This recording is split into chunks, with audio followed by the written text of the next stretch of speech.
Hi, good evening.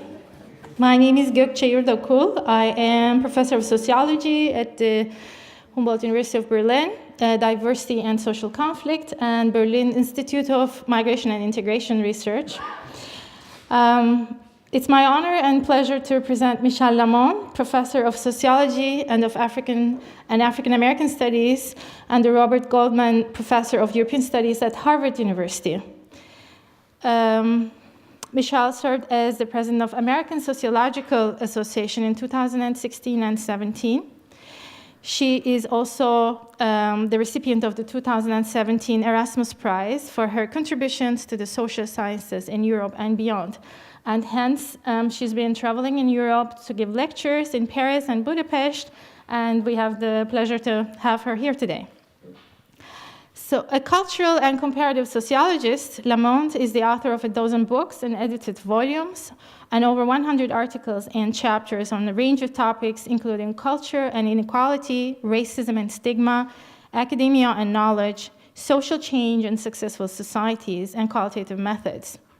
Her most recent publications include the co-authored book, Getting Respect, Responding to Stigma and Discrimination in the United States, Brazil, and Israel, published by Princeton University Press last year.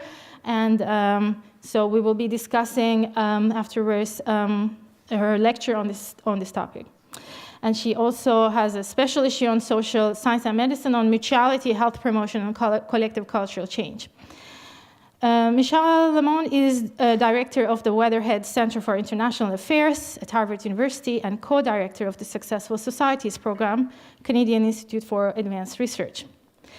I know that Michele Lamont's work influenced our work as sociologists in different ways. I would like to bring a personal story here. For example, her theoretical framework on cultural repertoires enabled me to gain a fresh and innovative perspective on Jewish-Muslim relations in Germany and how Turkish Muslim immigrants draw on the historical legacy of Jewish minority in Germany in order to establish themselves as minority group and receive recognition from the German state. The issues of social recognition is expanded in her most recent work, specifically in her book, Getting Respect. And in our conversation with her previously, she told me that she's been working on a new book. So I'm curious to see how her theoretical contributions and her research is going to proceed. After that, we will have a public discussion. I'm going to introduce the discussants a little bit later after Michele's lecture. Before I go to invite Michele here, I would like to thank the organizers of this public discussion and lecture today, especially Bafta Sarbo and Özgür Özvatan. Thank you very much for the organizational work in making it possible today. And of course, Berlin Institute of Migration and Integration Research, which provided the infrastructure. Yes, Michele, it's my pleasure to invite you here for your lecture today. Without further ado, the floor is yours.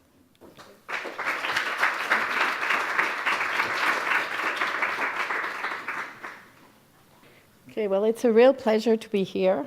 Since arriving this afternoon, I've had the chance to talk quite a bit with Gökce, and we've discovered we have many close friends in common. So it's a bit like the strength of weak ties. When you study these questions, you end up, having friends and intellectual partnership at once.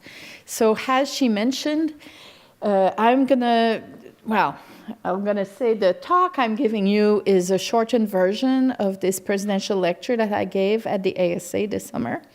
And now I'm in the process of turning it into a paper for American Sociological Review, which requires quite a different style, because what I'm presenting you is really it's a talk. And after that, I want to turn this into a book. And the idea, as you will see me progress, is that, with Thomas Piketty's book, Capital really put on the map in an extremely important way the focus on distribution as an aspect of inequality, But I think given how many people are doing now really very important work on recognition, it's time to try to develop a systematic empirical agenda for the study of recognition as a dimension of inequality, drawing on the work of Nancy Fraser and Axel Honneth. So I'm partly eager to talk to you about this, in part because, of course, Axel Honneth's work has been such a deep influence in German sociology.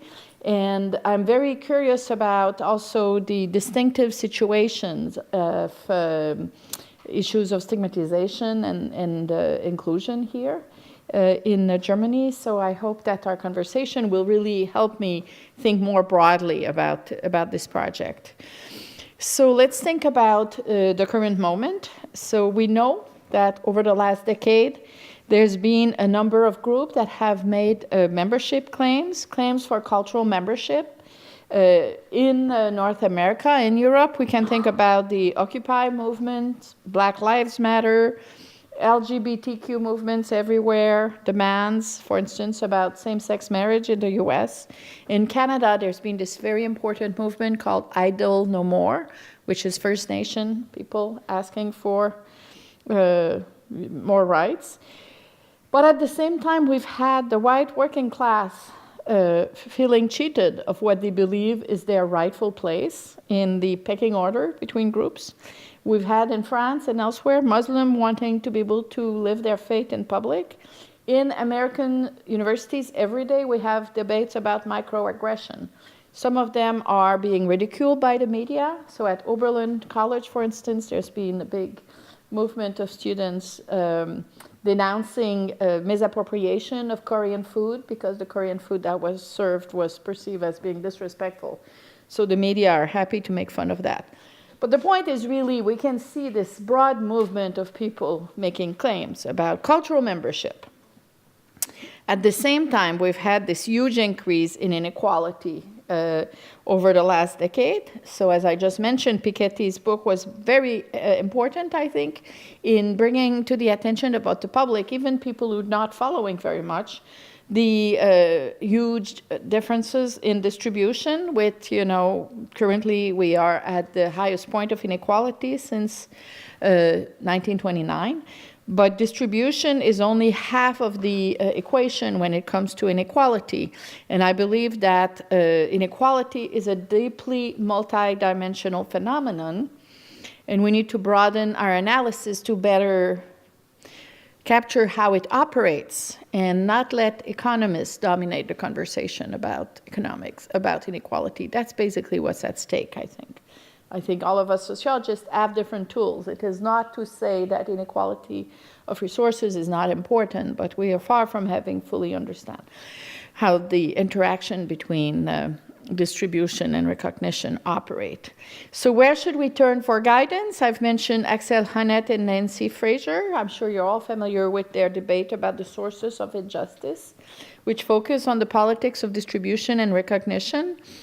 And I think this debate points toward an important terrain of inquiry that we need to take on, as focusing on redistribution and recognition as separate but interacting dimensions of inequality. So we need to understand how this works. So in sociology, there's this large literature on the achievement gap, which concerns how to reduce observable, consistent patterns of disparity, particularly in educational measures.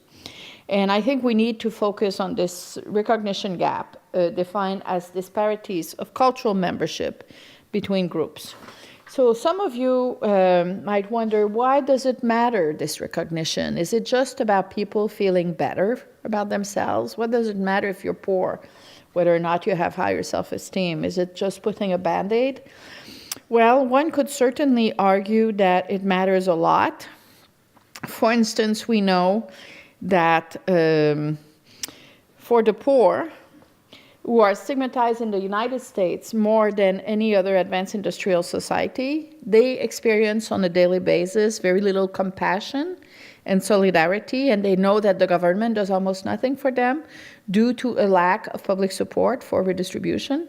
So they feel alone and out of luck, and this is not only due to poverty, it is also due to stigmatization, the two of them operating together. but it doesn't have to be that way. So recognition also matters, for instance, for health disparity. There's this huge literature on the impact of perceived racism on health, which has been well established.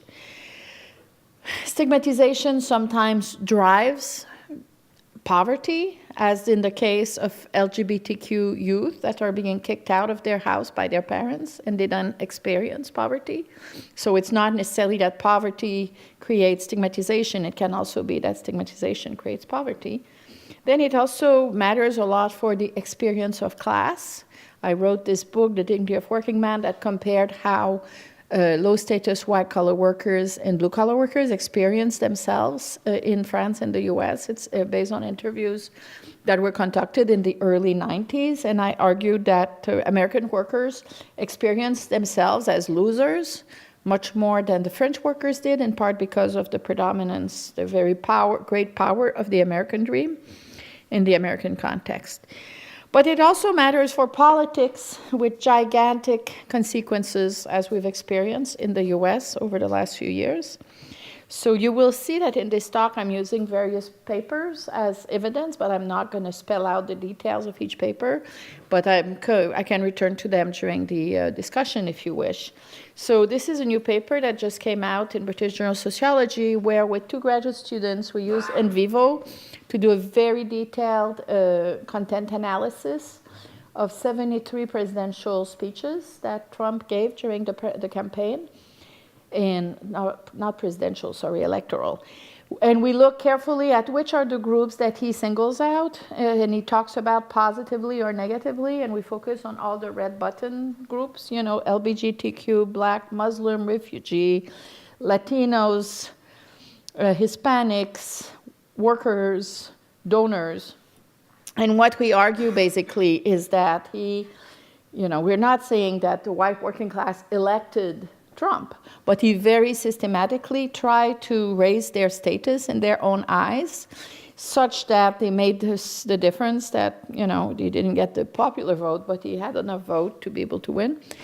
And so we did that, for instance, by one of the literature on stigma, the work of Lincoln Phelan, for instance, and Besco Salido, talk about how important it is to remove blame, to destigmatize a group.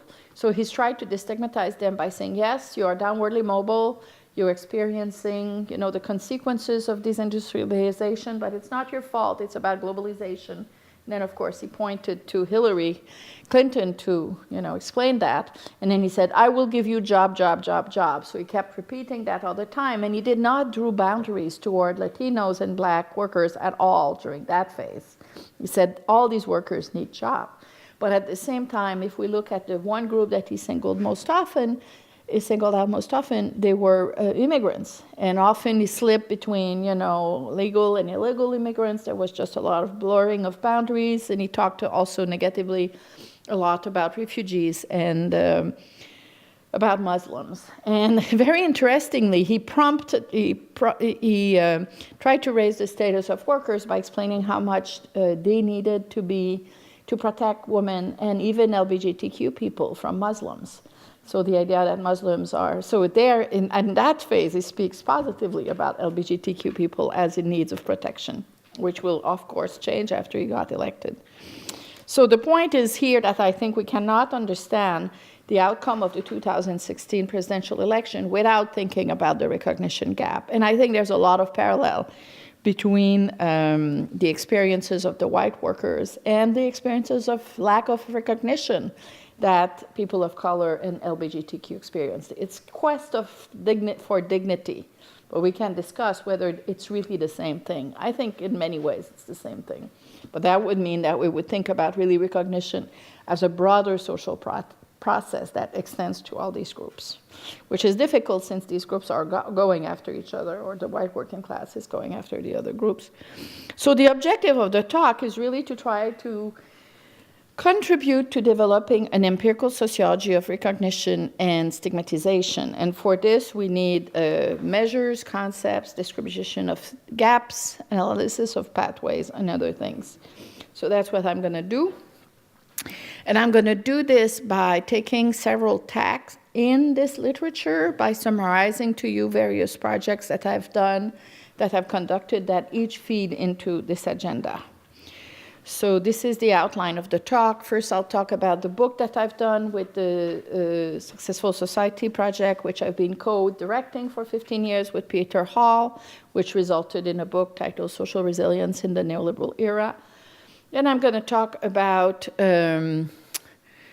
collective well-being as a dimension and the recognition gap. Then I'll talk about this book, Getting Respect, and finally destigmatization processes. But the key point there is they all try to attack this question of how to extend cultural membership to more people by focusing on what resources people have at their disposal to respond, with a focus on institutions and cultural repertoire. So we really want to go away from the resilience neoliberal literature that focuses on individuals who are Superman, who are able to pull themselves by their breeches to,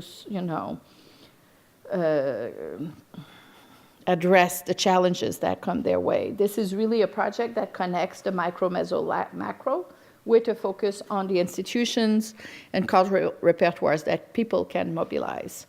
In the last section, I'm going to briefly compare a paper that looks at LGBTQ, DLBs, and African Americans, with LGBTQ being a group that has been destigmatized very successfully, whereas DLBs are not being destigmatized at all. So then we can think about what are the processes that lead to destigmatization. Hannett defines recognition as a social act by which the positive social worth of an individual or group is affirmed or acknowledged by others, where personally I prefer to think about this less as an act than as a cultural process, something that requires intersubjective engagement and repeated engagement. So you could go into detail with this if you want. Stigmatization, drawing on Goffman, I think of stigmatization as the mirror opposite of recognition, and it has to do with processes that consist in qualifying negatively identities and differences. And we can think of destigmatization as the social process by which low-status individuals and groups can gain recognition and cultural membership. And cultural membership is the status characteristics of those who are collectively defined as valued members of society. So it really has to do with boundaries. Who's in and who's out. Now, in the social science and the humanities literature, there's a huge, many authors are talking about this destigmatization. We can think of Du Bois and Fanon. We can think of the literature in women's studies, critical race theory, indigenous disability, LGBTQ studies. The difference is here, I'm trying to be very systematic as a sociologist to think about how these fundamental social processes operate. And that's part of a broader program, research agenda that I started a few years ago with someone actually who is spending the year at the VZB this year, Stéphane Belgine, a paper that came out in Socioeconomic Review titled What is Missing? Cultural Processes in the Making of Inequality. So here I'm really trying to build on this. And I'm going to use a lot this concept of cultural repertoire, which Gökce mentioned. And this really has to do with the toolkits that are available in the environment in which people live. So an example of this would be, in the Dignity of Working Man, I argued that the white working class is more solidaristic than the American working class. And we're trying to move away from essentialist definitions of cultural differences and to point to the cultural repertoires that have fed the greater solidarity in France, such as, socialism, Catholicism, and republicanism. So the point is really that we want to move away from methodological nationalism and cross-cultural analysis that essentializes national differences in class culture. So it moves us away from thinking, for instance, about the culture of the poor to emphasize more how the poor are drawing on mainstream repertoire sometimes to understand marriage or to understand child rearing. But also, against essentialist view of the black culture or the white culture. Okay, so this is, for those of you who are not cultural sociologists, I think it's a concept that, emerged in the field of cultural sociology in the US, very much associated with, for instance, Anne Swidler and Charles Tilly, and it made a very big difference in how people are asking questions. Okay, so let's discuss neoliberalism a little bit. So in this book that we published together a few years ago, Social Resilience in the Neoliberal Era, the first chapter is co-authored by Bill Sewell and Peter Evans, and they talk about neoliberalism as a syncretic social change that have different effect in different contexts. So it's not like a black, cloud that is taking over reality everywhere to the same degree, but it has four essential components. One is market fundamentalism, the idea that market mechanisms are really becoming overwhelmingly the principle which organize society. The role of the state in removing every barriers to market mechanism, the role of the audit society that Michael Power has written about and which has restructured the life of many academics in that we're experiencing pressure to take into consideration, age impact, the impact of the journal in which we publish, etc. But the last dimension, which is the most important to me, is the way in which neoliberalism has come with scripts and narratives about what defines a worthy person, and how these scripts have been in the process of overtaking our lives by emphasizing particularly economic success, competitiveness, and the privatization of risk or self-reliance. And this is very apparent, for instance, when we look at high school culture, where the helicopter parents are going totally nuts and are making their kids nuts by really emphasizing the importance of competitiveness. A number of books have come out explaining how even for the unemployed, the book of Ofer Sharon or Jennifer Silva, how they are really reading their work through their worth, through their ability to be self-reliant. So what I argue is that while when I did the interviews of The Dignity of Working Man, a book that came out in 2000, but for which I did interviews with 92, I found quite different patterns of how workers in France and the US define their worth. So I interviewed, I think, 75 workers, white and black in New York, 75 white and North African in Paris, and I argued that in all cases they define themselves as the people who keep the world in moral order.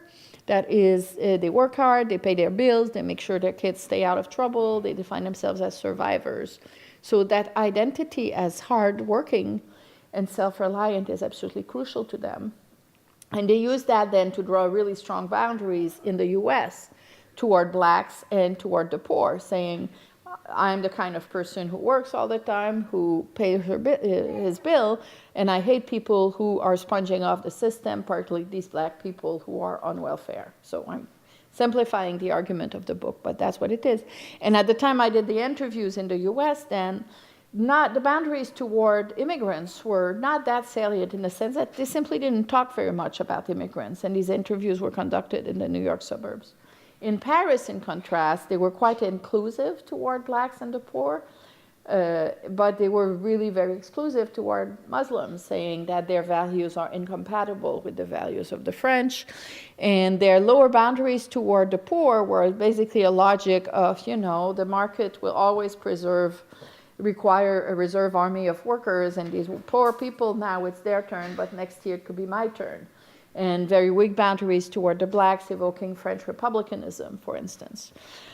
So then 2 years ago, I published a paper that was kind of an update on this study of how these boundaries in France have changed under neoliberalism. And I co-authored this paper with Nicolas Duvaux, who wrote a wonderful book titled, in French, L'autonomie des assistés, the autonomy of welfare recipients. And in his book, he shows how, over the last 20 years, now the poor are being asked to be self-reliant in France, just as they were in the US. So major change in boundary toward the poor, but also change, and this he did not study, but we analyzed the secondary literature to capture what the changes were. And we found that boundaries toward blacks were now much stronger, in part because there's a lot of West African immigrants that came to France. Many of them are Muslims. And there's been controversies about polygamy and about genital mutilation, which has fed, a kind of, coupling of the identity of Muslim and blacks that was certainly not as strong in 92, to the extent that a lot of people then were still, people from Guadeloupe and Martinique who were perceived as embracing French republicanism. And the youth were very central in the literature on exclusion in France in 2004, whereas they were simply not salient in 92. And this is at the time where in 2014, where the unemployment rate in France for the youth is something like 20%. So a very significant transformation of boundaries, which we connect with neoliberalism. In that neoliberalism really leads people to think of a worthy person. The emphasis on the privatization of risk is absolutely crucial, which means much stronger boundaries toward the poor, but also toward immigrants and Muslims who are presumed to need more state resources in order to be integrated. So important changes. And then I did, with this two other students, a small paper where we look at the relationship between the adoption of neoliberal policies in the various countries and the transformation of group boundaries focusing on the poor and Muslims, using kind of, social distance questions, such as how would you feel if your neighbor were to be Muslim or if your daughter was to marry Muslim. And we found that over time, from 1990 to today, the boundaries toward Muslims grew much stronger in Western Europe, but not in Eastern Europe, which is a little bit puzzling, but that's what we found, with stronger boundaries toward the poor in Eastern Europe. So that's basically what we did for this part. And then the takeaway is really that the recognition gap is fed by neoliberalism. We find ourselves at a time when this privatization of risk has become extremely salient. And at the same time, in the US, we know that the working class has experienced changes that are not unlike those facing their French counterpart. And surveys show that Americans today have less solidarity toward the poor and are more likely to explain poverty by moral failure than by structural changes, compared than it was the case a few years ago. And even African Americans have less solidarity toward the poor than they used to have. So by some account, boundaries toward African Americans have weakened in the US, as indicated, for instance, by attitudinal surveys about racial stereotypes that show a decline of blatant racism. But we know that spatial and institutional segregation persists and in many ways is being rekindled. And boundaries toward immigrants, especially illegal immigrants, have rigidified. And Trump is really capitalizing on these changes. So it's not improving. So all this is happening at the same time as we know that there's been major diffusion of a culture of diversity in the US over the last 20 years. There's a half a dozen books that documents this. So for instance, John Scrantney, The Minority Rights Revolution, Ellen Berry, The Diversity Paradox, Frank Dobbin, Inventing Affirmative Action. Natasha Warrico has a new book on how diversity is used in admission in college. So, many, many places we can see diversity criteria being institutionalized. So and many of us until last November thought that it was going to be a progressive, transformation with no setbacks. But now many of us now think it might be cyclical, it might be a real, backlash, we don't know. So on the one hand, you have the creation of the culture of diversity. On the other hand, you have all these recognition claims, and you have, the president who keeps creating more divisions. So that's the situation we're facing. But the point here in general is that neoliberalism is having this impact of narrowing the cultural membership and growing recognition gap. Now let's look at this the question of collective well-being. So this group, Successful Society, we wrote the first book titled Successful Society, How Culture and Institution Affect Health, where we took as a point of departure the work of in different disciplines that concerns well-being. So maybe you know about, for instance, Sen, Ametra Sen, offering alternative to the Gini coefficient, to economic measures of well-being. And then there was in France the Fitoussi, Sen, and Stiglitz Commission that was also trying to get more multidimensional. And then we have here the various kind of indicators of collective well-being that are used across discipline, from epidemiology to economics to political science. What distinguishes our work is we try to bring in a cultural dimension which has to do with inclusion and recognition. So here I'm drawing on the work of one of the group members, Will Kimlicka, who together with Keith Banting produced this multicultural index, which compares all societies in terms of the policies that they are adopting to contribute to the adaptation of immigrants. So English as second language, all kinds of tools that governments put in place to improve the integration of immigrants. And another group member, Irene Bloomrad, together with Wright, wrote a wonderful paper where she shows that the higher countries rate on this multicultural index, the more they engage cognitively and emotionally immigrant populations, and the more then these immigrant populations are likely to run for political office. So I use this as an indication of how institutions, such as in integration policies, contain cultural messages that are directed at immigrants about them being wanted and welcome by the host society, which really affects recognition and inclusion. So the other aspect of this is the law. So we know, for instance, that when in the US, 32 states adopted same-sex marriage, the attempted suicide among LGBTQ youth in high school declined by 7%. So this is another indication of how adoption of law makes a very big difference. It went from something like 28% down. It was enormously high. So the cultural repertoires really matter in sending messages of inclusion, and the argument, I've skipped that part, but I have a little bit of an argument with economics and cognitive science, which keep reinforcing frameworks of analysis and diffusing them out there with a focus on the nudging and priming, which really makes people forget about how cultural repertoires matter.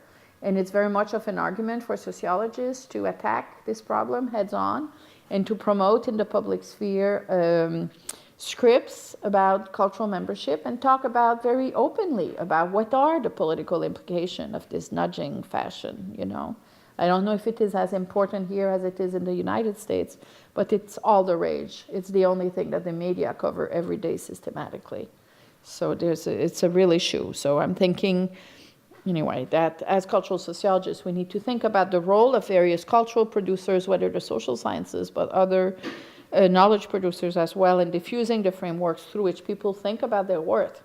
And one element of that is producing, and this is a little bit complicated, range of criteria that people can use to evaluate their worth so that fewer people think of themselves as losers.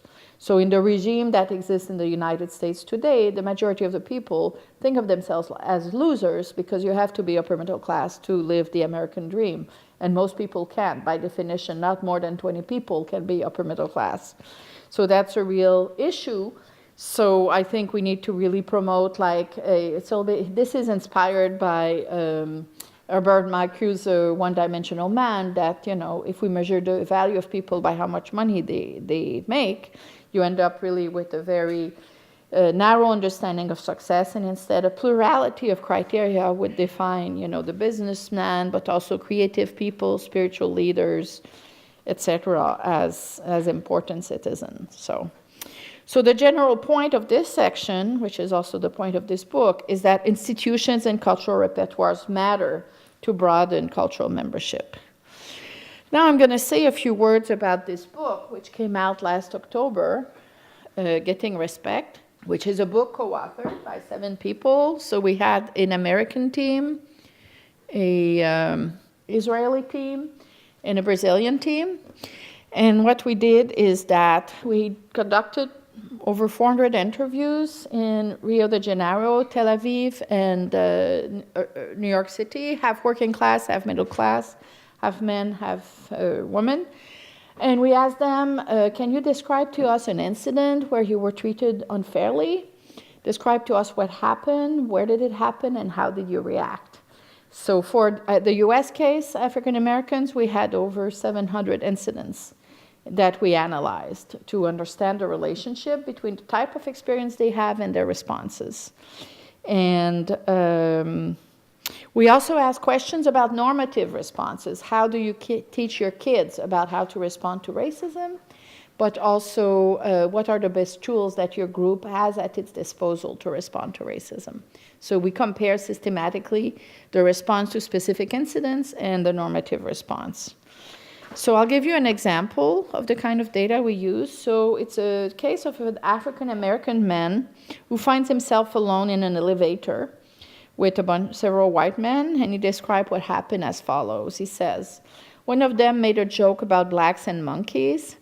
I said, man, I ain't into jokes. His demeanor changed, my demeanor changed. All the positive energy that was in there was being sucked out because of the racial part.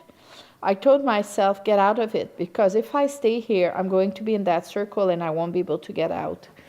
The stress level rose, my tolerance was getting thin, my blood pressure peaking, and my temper rising. By the grace of God, thank you, Jesus, as I stepped off the elevator, there was a black minister walking past. I said, can I speak to you for a minute, because I just encountered something that I got to talk about because I'm this far from exploding. I had been at the job for a week. This is all I need to get me fired. Now I'm trying to get through this affair to decide if I should go to the city to complain. So here you have him reflect on what he's feeling. He tells himself, I have to calm down. But he also talks about, this black pastor giving him huge relief as someone who can relate. And then his decision process. I'm trying to decide whether I'm going to sue the bastard. So we have such incidents for the three cities that we compared. And we focused on the main victim of racism in each country, African American, Black Brazilians, and Israel. We looked at Ethiopian Jews because we wanted to have blacks in the three contexts. But we also looked at Arab Palestinians, the main victim of exclusion.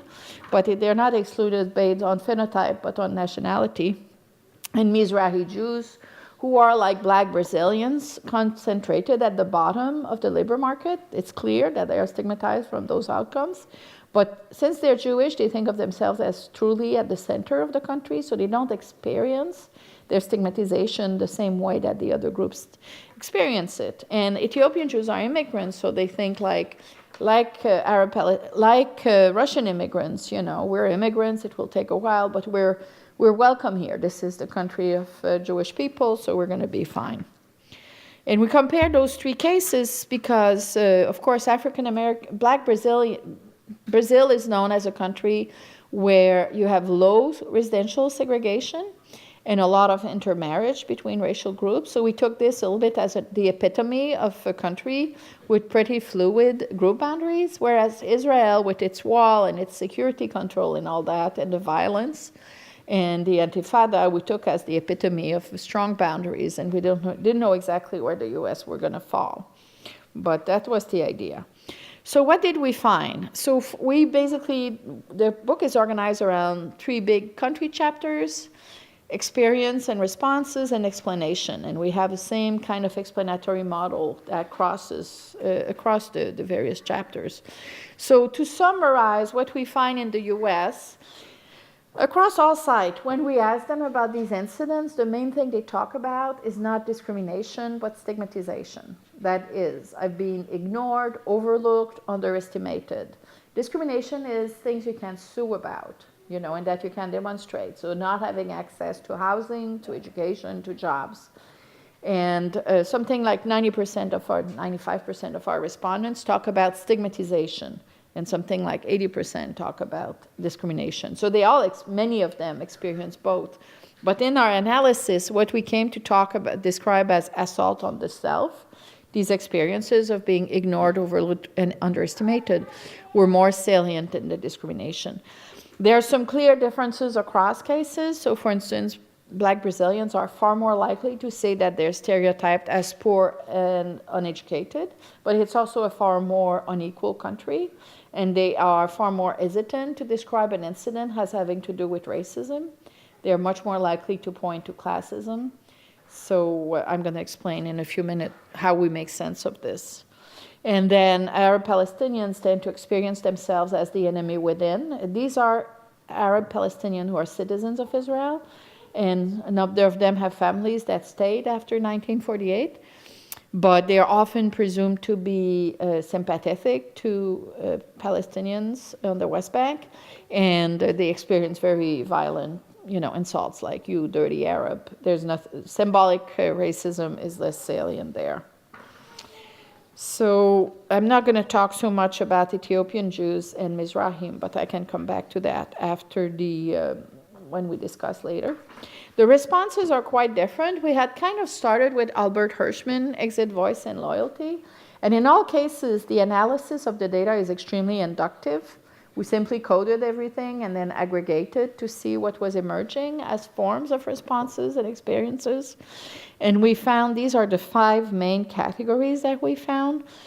And confronting is by far the most frequent response in the United States. Something like 80% of them confront, and it's almost like a mantra. You got to confront, you have no choice, you have to confront.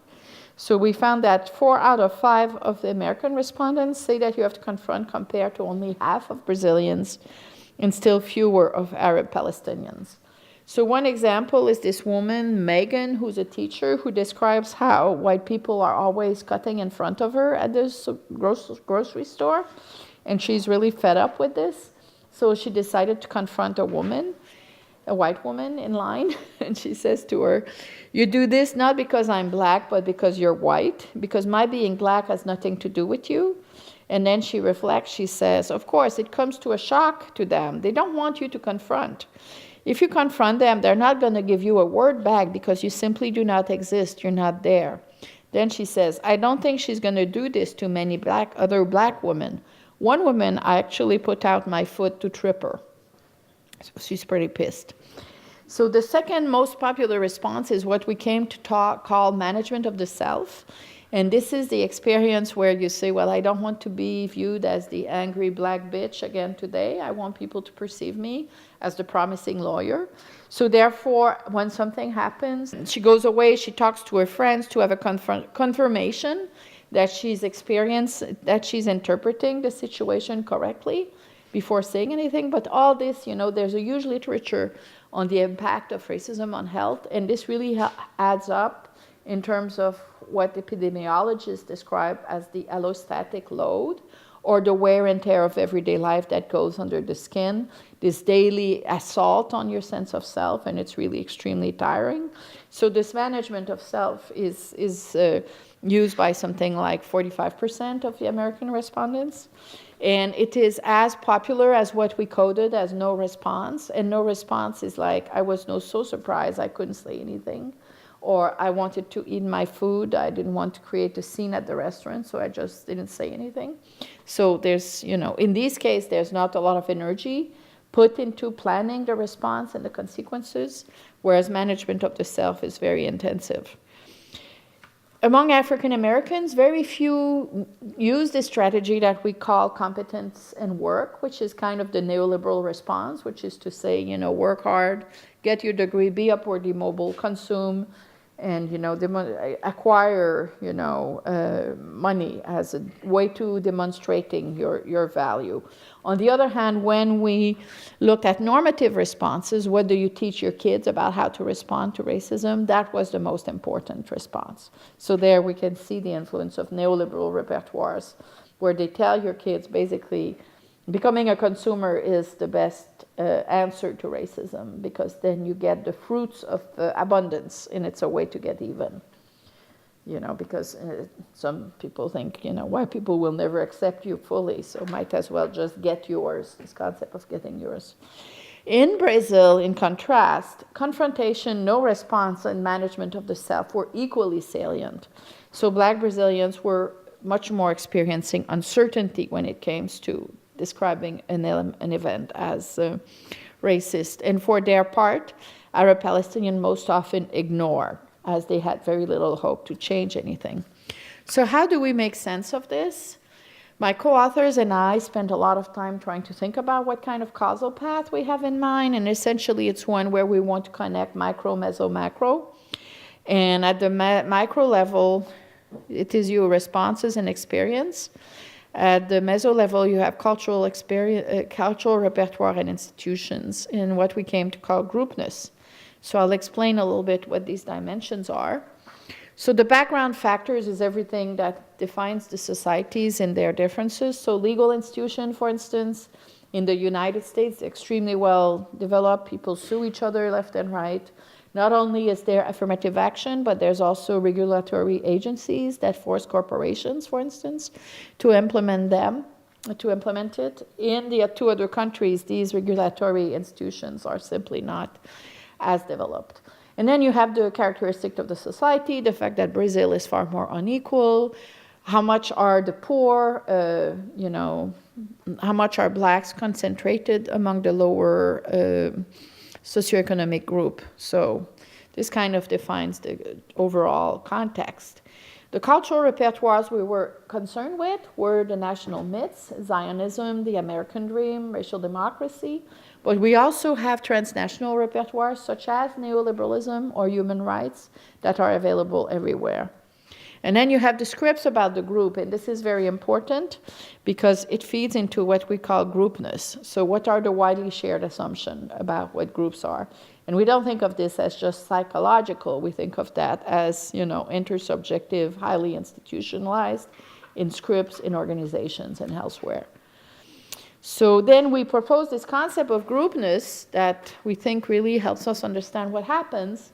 And groupness has to do not only with the kind of Tashfel and Turner, us, them, the work that psychologists do when it comes to identity, but it also has to do with the kind of networks people live in, whether they encounter people of other races, what the structure of their networks, how much residential segregation, how much intermarriage.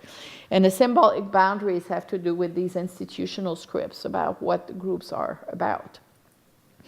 So the book spends quite a bit of time comparing our 5 groups in terms of their degree of boundedness. And we argue that African Americans and Arab Palestinians are 2 very strongly bounded groups when you don't even need, when you interview them, the first thing they tell you is that they belong to their group. An African American will immediately define themselves as African American, just as an Arab Palestinian will do that. But their responses are very different because African Americans confront very much more readily than Arab Palestinians who would rather ignore or avoid. So it's not linear, this relationship that we find between boundedness and responses. And then we have 3 groups that we describe as weakly bounded, but they're weakly bounded somewhat differently. It's not always the same logic that leads that. So I could spend time on this in the Q&A if you want. So I'll give you an example of how this weak boundedness is affecting how people respond. So it's the example of this Brazilian woman, a professional, who comes back to her hotel after a long day of work, and she gives the clerk her number because she wants her key. But instead of giving her the key, he takes the phone and dials this room.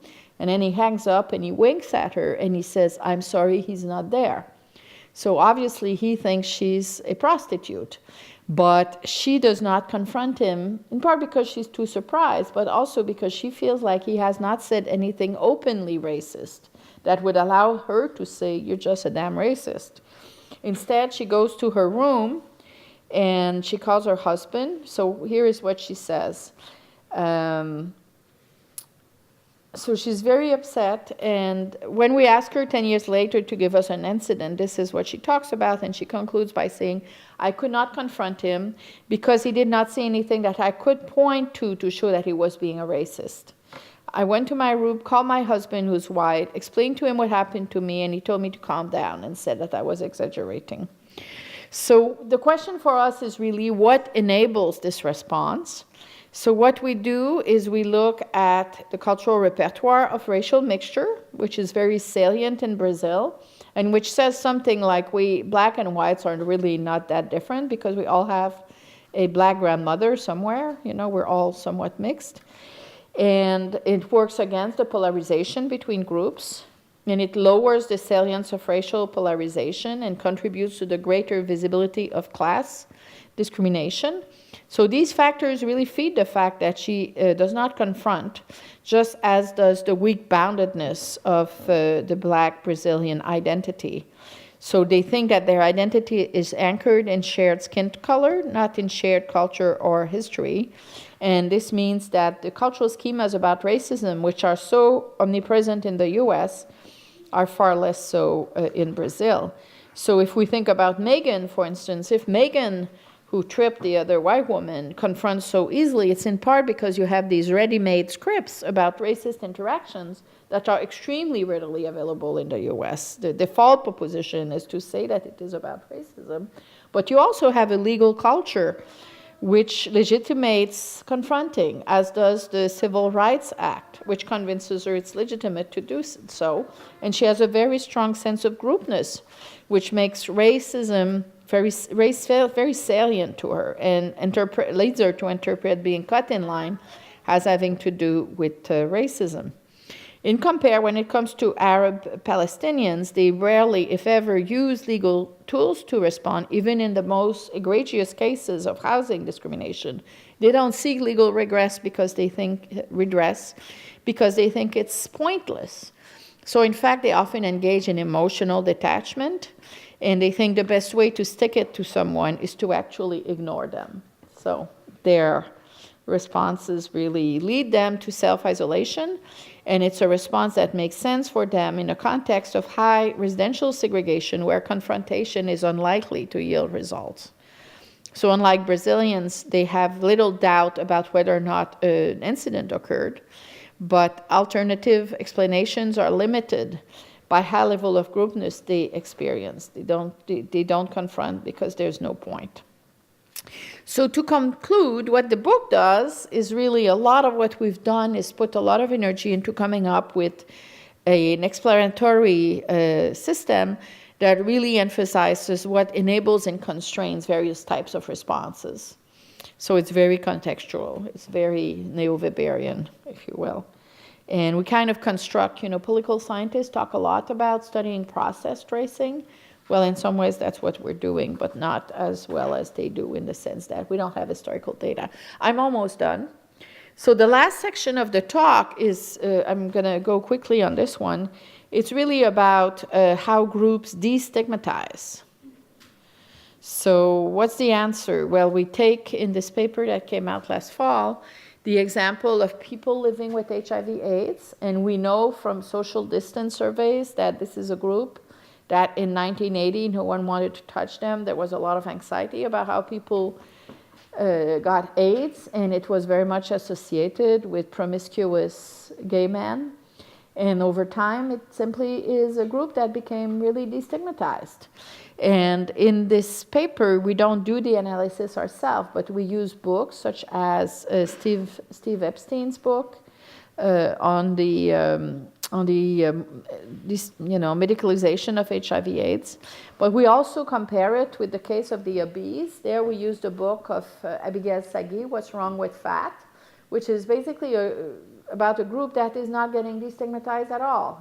They're being blamed for being overweight. It's viewed as a failure of moral character, etc. And the case of African American is kind of a mixed case. So by looking closely at the literature, we kind of identify who are the actors involved in the destigmatization of each of these groups, how much are they involved, and we discovered that most of the key actors are knowledge specialists, health experts, legal experts, social scientists, journalists, and that they collaborate with social movement activists to create social change. And some of this is done through the law, but also through the production of discourse.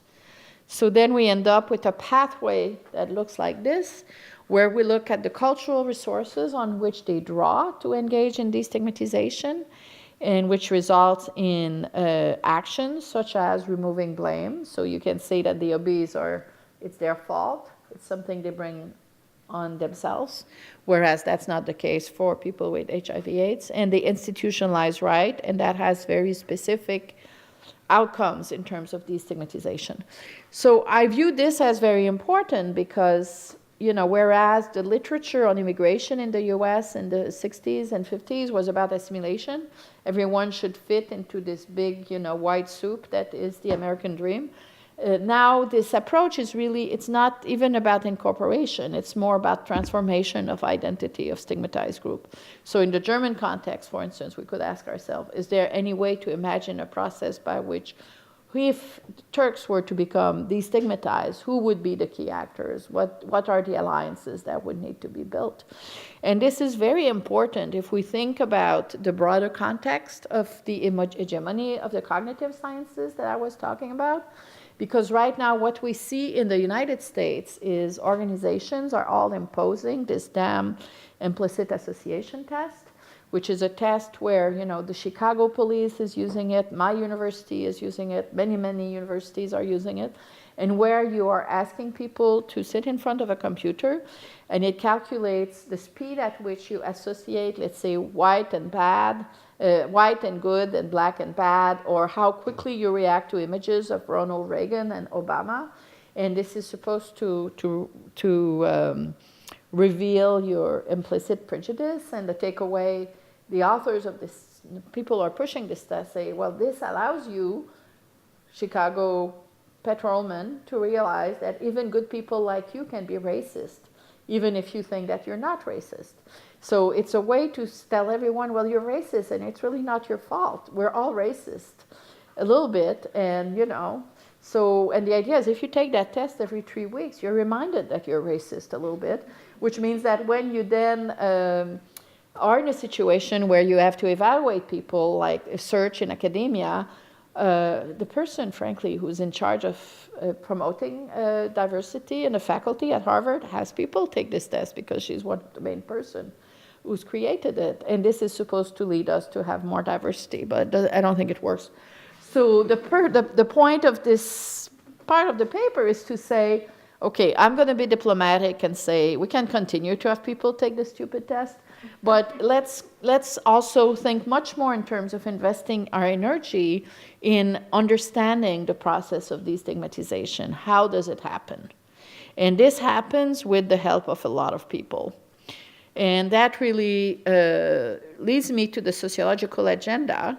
So what I've shown or I've argued is that destigmatization or, bridging the recognition gap can involve mobilizing cultural repertoire and institution to support broader definition of cultural repertoire against a background where neoliberalism is transforming the scripts through which we understand people's lives.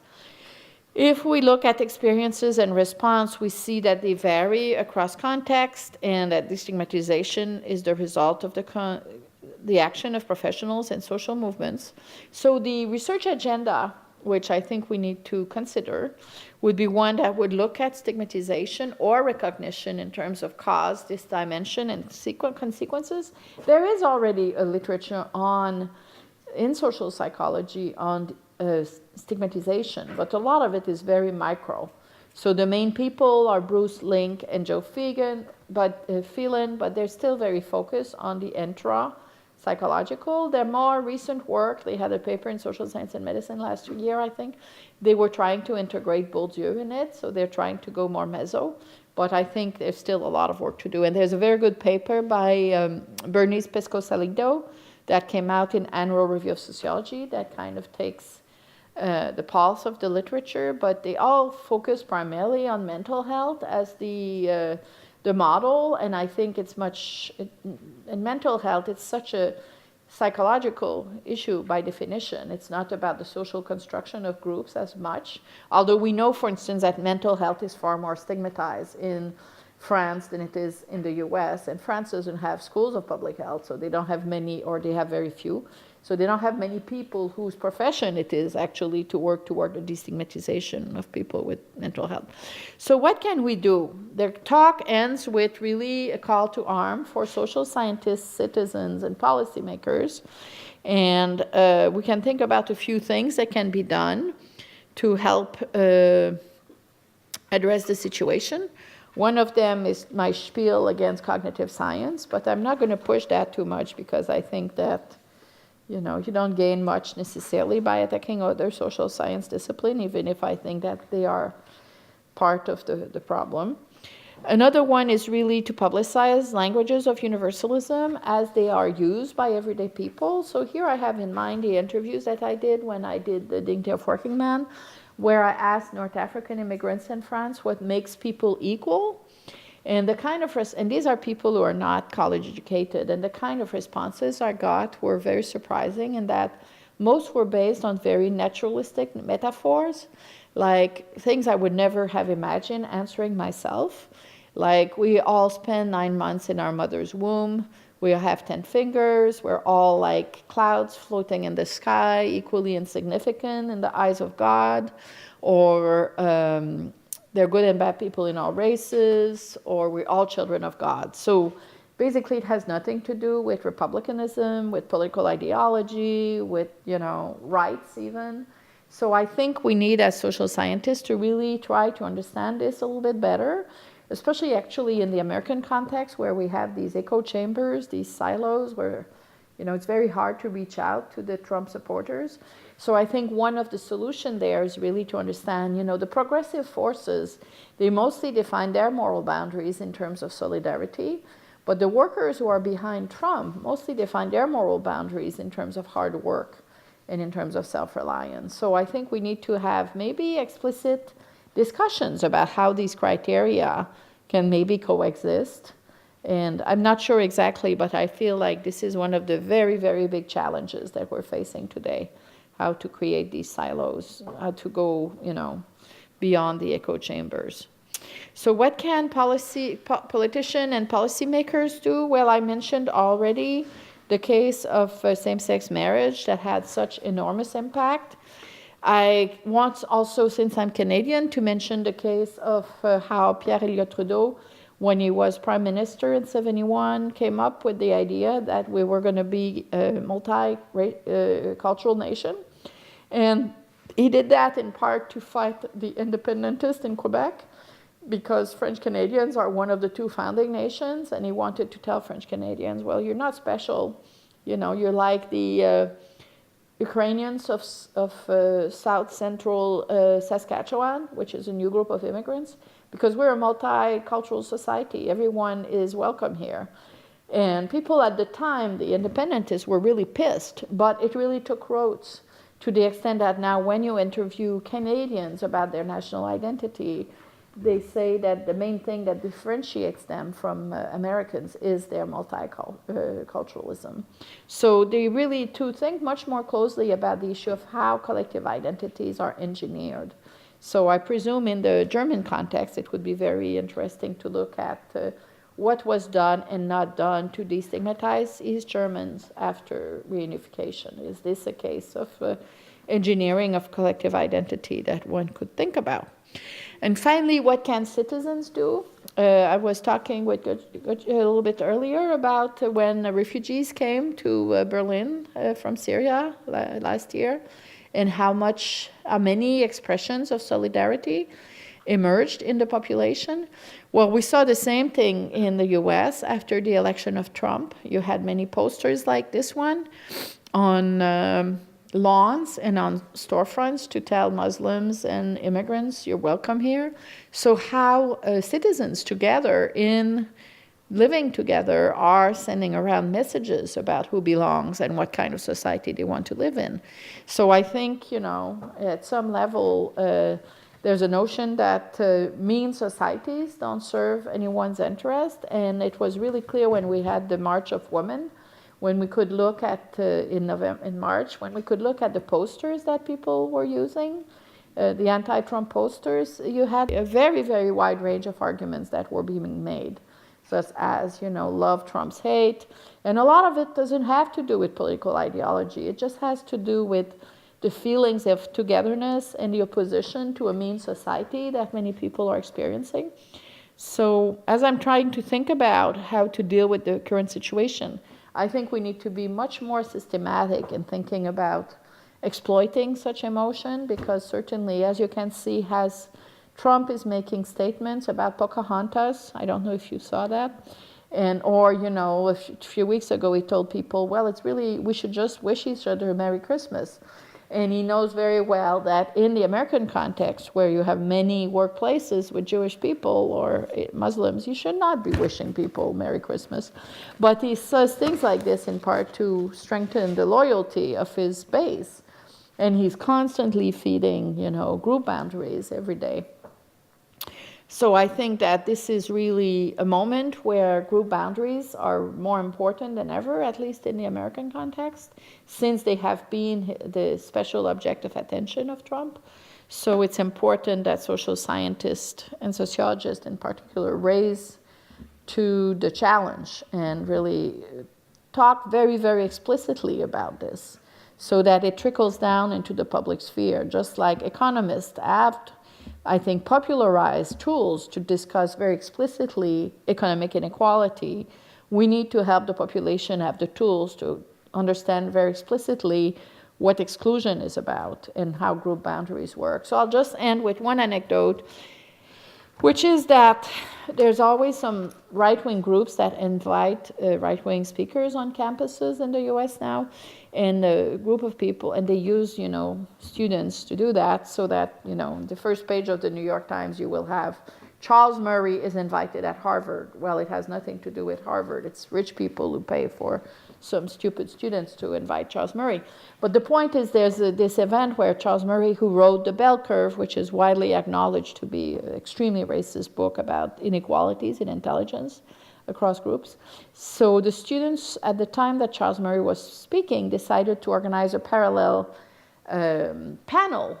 They didn't want to boycott him, but they wanted to offer an alternative. And something like 150 students showed up, many students of color, LGBTQ, basically the progressive students of Harvard. And they were extremely upset. And then the question was, do we protect freedom of speech under any condition? And my role on the panel, one of the other guys who was on the panel was against freedom of speech, because he says it's always used to, express the perspective of the dominant group, so we cannot just always honor this principle. But me, what I said is, you guys, like the engineering students or the, topics where they don't learn to think about the social world, you need to have the tools to make sense of what's happening. And this is about definition of cultural membership. And when these students bring in Charles Murray, often it's associated with, telling African American students that they're here for affirmative action reason in a context where the majority of whites believe that there is reverse discrimination, even if they themselves don't know anyone who's been victim of it and they haven't been victim of it themselves. So it's really, and you have people who are roommates, you have people whose bedrooms are next to each other. So it's a little bit like a tug of war on campuses to define what the culture is about. And if the students don't understand how cultural membership is produced, and how is it that these messages about the cultural, the value of members of a community is institutionalized, become institutionalized, I think we're in trouble, because then people are caught in their emotion and they don't necessarily can think very strategically about this. So, I think it's important that we take this on as a research agenda. So that's it. Thank you.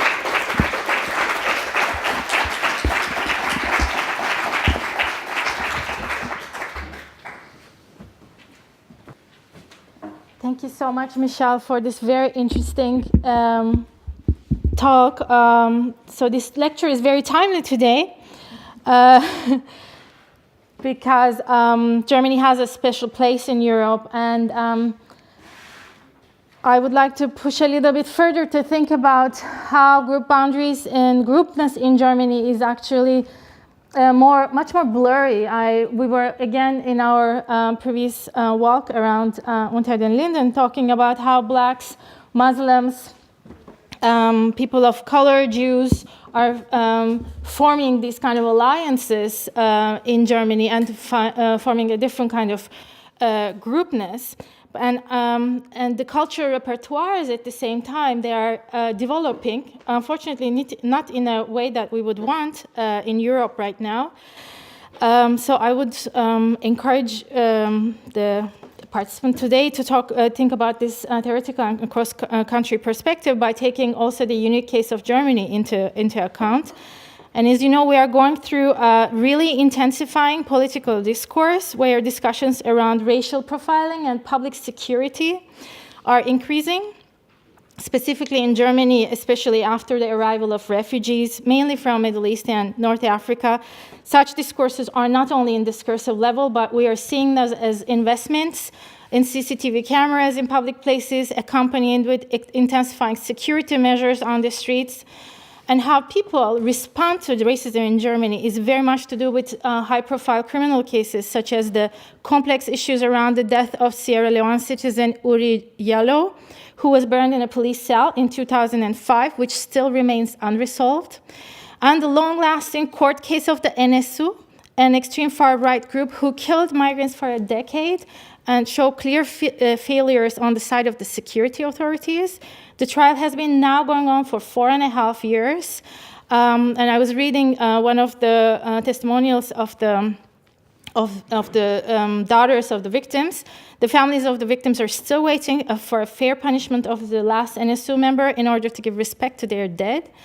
And today we're also confronted with the so-called burqa ban in Germany, which is stigmatizing Muslim communities, especially Muslim women with religious clothing, and that they're planning to or trying to pass a law that only stigmatizes Muslim women who are wearing religious clothing. But my question is, but if the institutions is constantly giving the messages of exclusion, message of disrespect and fear, how do people, especially newcomers, immigrants, and minorities respond? And we see this electorally increasing far-right party, AfD, and the accommodating of their anti-Semitic and racist discourses, which became everyday news in Germany. A member of the AfD, I'm not going to name him, denounced the Holocaust memorial. And as a response, so this is about the collective response, which is not directly coming from, of course, cannot come from the people who are already annihilated. As a response, artists from an art collective called Center for Political Beauty is raising donations in order to build a replica of Eisenman's Holocaust memorial in the vicinity of this AfD member's house in order to remind him the value of that lesson we learned during the Second World War. The subjects of such anti-Semitism have long been murdered and cannot ask for the respect that they deserve, but such an artistic confrontation is a good response to public anti-Semitic statements. So I would say that the symbolic boundaries and groupness is blurry in Germany, and the cultural repertoires is developing in a way that's reminding some of these members that they actually don't belong, and the cultural membership is very much confronted.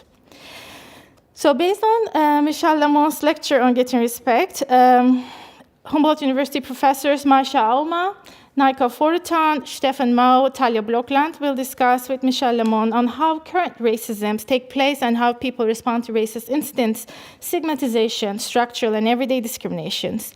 The question is, how can we bring the experiences of migrants and minorities in Germany into a debate with the US, Israel, and Brazil under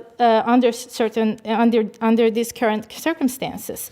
And now I would like to invite Maureen Maisha Auma.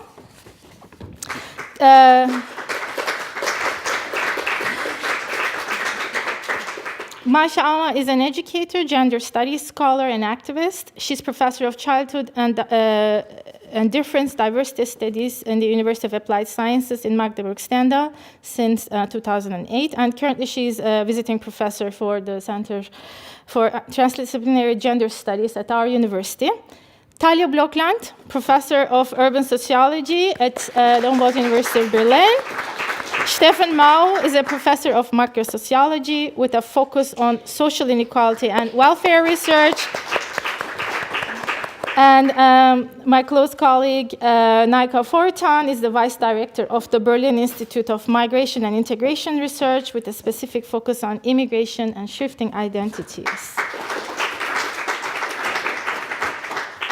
So I would like to begin by saying how honored I am to be able to be here tonight and also very keen on being able to engage with your work, Professor Lamont, and specifically with your framework of the recognition gap. My response is in two parts. In the first part, I would like to highlight some ideas coming out of your presentation.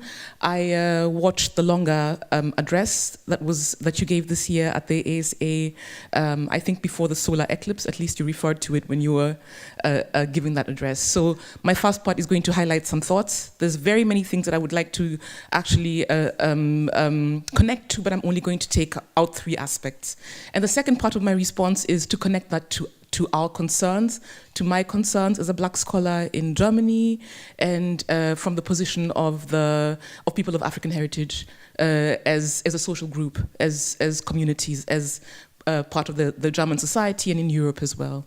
So 3 points that I'd like to emphasize in your work that resonate very strongly with me. The first thing that you did at your address, at the longer address, was actually to speak about a new tradition, talking about the cultural repertoire and saying this was an acknowledgement of the territory on which things happen. So the place and the location, and actually saying who the custodians of certain places are, what things are built up upon, is something that you did in that address that resonates very strongly with me. So this is very much in dialogue with First Nations communities. You spoke about the Idle No More movement. And it resonates with me because I've also seen this happen a couple of times in this year. Sevilla, at the ASWAD conference that happened at the beginning of this month in Sevilla, was the same thing, to open the space and acknowledge the territory and the people who are custodians of this place and what went through it. In the face of white settler racism, I think that's a very, very courageous and empathetic thing to do. There's empathy in that. And I'm going to come back to why that resonates with me. Two more points that you touched on very briefly today. One point was understanding how we arrive at this point of Trumpism and the Trump presidency within the framework of the recognition gap. So, so far, what has resonated most with me was speaking about Trump as a cult leader, actually saying if he shot someone on Fifth Avenue, his base would still be with him. But the sociological understanding, trying to look systemically into it, inspired by cultural sociology and also Bourdieu's theory from what I read from your work, to speak about there's been a shift in the economy of recognition, and there are many of us who suffer the violences of modernity as colonized people, as LGBTQI people, as women. So we're used to the recognition gap. We're used to a lack of recognition in the public sphere. And now there are subjects who are in the public sphere who are beginning to experience, and in the longer address you speak about Barack Obama's presidency, or 8 years of this, and this being a very acute reaction to the presence and the visibility of people who have lived in modernity's shadow, who are now in the public sphere. In this case, the symbolism of Barack Obama's presidency. And that this, in a certain form, has caused anxiety. Tsitsi Dakarembuga writes about nervous conditions. There seems to be some nervous conditions happening among subjects who have been used to having recognition. And they're now experiencing a shift in the recognition, and this is where Trumpism comes in. I like the cross-country approach, because explaining France and saying working people, working class culture in France draws very strongly from unions. You speak more on that, and that unions mobilize and also shift blame to the structural, to the structure of discrimination, saying you're working class and you have little resources, and it's not because you're of no value. It's because there are structural barriers in place historically and over generations. So this is what France is doing. France has also a very interesting strike culture. When they strike, you know they're striking. So I think there's some fierceness in that's there. In the US, in the absence of this narrative and script coming from your work, we have Trump stepping in and being able to mobilize these people because he's Dr. Feel Good to them. He's making them feel better about themselves. He's giving them value, restoring value. And this wouldn't be problematic if he wouldn't be sacrificing other people's dignity in order to restore this value. So showing other groups and saying, and literally doing boundary work and saying, we're going to build a wall and making them feel better about themselves by putting someone else down. NFL players are also for Obama, every single NFL player is symbolically kind of restoring the whole Obama obsession as a symbol, not Obama as a person. And there's critique about Obama. I'm not idealizing it, but I'm saying the symbolicness of him being in the public sphere in this position. So that resonated very strongly with me about Trump being able to make this offer, this restoration offer, and giving some recognition, and asking ourselves, interrogating ourselves as well about how we deal with people who are suffering from a loss of recognition. That's also an issue that we need to take up. So right now, I'm extremely angry with the white working class, non-college educated people, but I do have some empathy somewhere that I have to find my way back to, because we have to find answers as socially critical and also as academics to this issue, picking up the point you said about not only using academic interpretations of life and of mutuality. So the last point that I'd like to emphasize that also resonates very strongly with me from your work, you expanded more about it on the longer lecture, is about LGBTQI youth and the suicide rates of this segment of society dropping. And it made me very, very curious to understand more about this systematized way of looking at destigmatization processes and how they work and how we can apply them more forcefully, mobilize them more forcefully. What I understood from what you were saying, or what resonated with me, is that I feel that in the legal measures that have been taken, and marriage equality apparently is sending a message to LGBTQI youth that their lives matter, that they can make more sense of their lives, but more central is that their happiness matters. And something about our happiness mattering to society seems to me to be very crucial in this process of making people's lives more livable.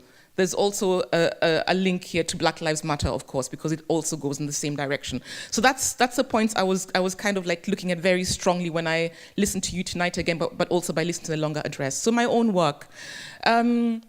I have actually been focused very much on the diversity gap and the link from the diversity gap to the opportunity gap and from there to the empathy gap. So that's been my work so far, to saying when we are represented in the public sphere, I work on textbooks and didactical materials with a kind of historic perspective, history of education perspective. It's intersectional because obviously gender studies and race, critical race work. So coming from this place, it's been more about working about the diversity gap and the empathy gap and opportunity in between. And then I saw the recognition gap and I was like, how is this useful to my work? And by looking more into it, and now I'm going to speak from the perspective of community work, because I'm also an activist since 24 years, kind of tells how old I am. In the context of the Black community in Germany, and the Black community is very diverse, so there are people who are Afro-German, Black German, who are going back into 5 generations of colonial subjects, becoming German through barriers, and then there are people who are young, undocumented, or young refugees coming on their own into Germany who also belong to our community. So we have these huge areas. And the commonalities that we're people of African heritage, dealing with anti-Blackness and with a specific kind of racism, and that has the groupness, that's where the groupness comes from. So looking at this situation, I'm going to point at 2 points and then end. One point is that there's one of our symbolic issues in Germany is the genocide against the Nama and Herero people, because this is one of the relations, the key relations between Blackness in Germany. You spoke about Blackness in Brazil, Blackness in the context of North America, the United States, and Blackness in the context of Israel. So those specific race projects, to our specific race project, we do have this one relation that centers very much on the recognition of the genocide against the Nama and Herero, which took place between 1904 and 1908. In the last 3 years in the German parliament, there was a recognition of the genocide by the Turkish then administration against the Armenian people, and it was being termed the first genocide of the 20th century. Shortly afterward, the German parliament had to deal with the first genocide actually in the 20th century actually being their genocide against the Nama and Herero people. The delegation, and I'm coming to my last point, of Nama and Herero foundations have been visiting Germany regularly in the past 3 months, at least 10 times in the public sphere, within the context of cultural politics and memory politics of the Black community. So there's a festival that's happening here tomorrow, Saturday at 20 hours at the Ballhaus Naunenstraße. Professor Verena Shepherd is going to be there speaking about reparations. So that through the cultural politics and memory politics and seeking to establish an institutional relation to the state, so the state can actually take responsibility for the lost lives and for the impact on these societies, which is an issue of dignity. It's an issue of recognition, obviously, by legal means. And we are at a point at which there's the whole question of enlightenment and of the genocide coming out of democratic and human rights and all of this. And at the same time, we have a government that is incapable. It can point the finger at Turkey, at the Turkish government, not this one. This one is easy to point fingers at the Turkish administration of the time of the Armenian genocide, but it cannot accept its own actions. So we are here in a dilemma from the perspective of the African heritage community, where we are asking. It's about concrete things. There, you spoke about it's about people who are actually dying and dead bodies. There are remains from the genocide, heads of people, bodily remains that are in German museums and in private collections, and they have not been returned completely. So we are speaking about these issues and seeking recognition in that case. And to end, we are learning from the negotiations of other groups that had been stigmatized before. So the Herero and Nama delegation is speaking about a full formal apology, and then the steps that would follow from that acknowledgement.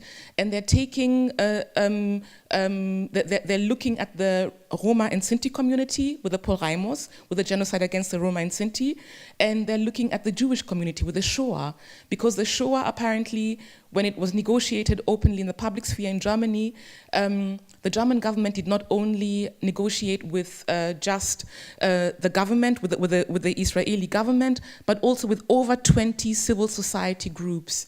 And at this point, we're at a stalemate because the German government is saying we can't negotiate with the Herero and Nama because they're minorities in Namibia, and they're political minorities, so they don't hold the power. The power is held by a group that's in the majority, and the majority is not negotiating for the Herero and Nama. They're negotiating in the concept of development aid. So that's the point at which we are. That's the crisis and the point at which we're trying to talk about what does it mean. What does this empathy gap mean to not be able to sympathize with that being a genocide? And teaching about the genocide in school books is more or less the question about how does a fair representation look like? And that's where I'm trying to apply this concept of the recognition gap to try and understand how destigmatization, I've called it dehumanization so far, but destigmatization makes sense as an operational process to understand the processness of what's going on. Thank you very much.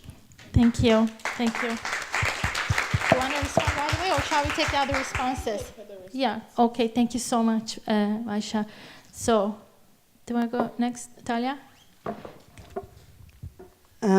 Thank you. I don't know if I have to say anything after this very strong comments already.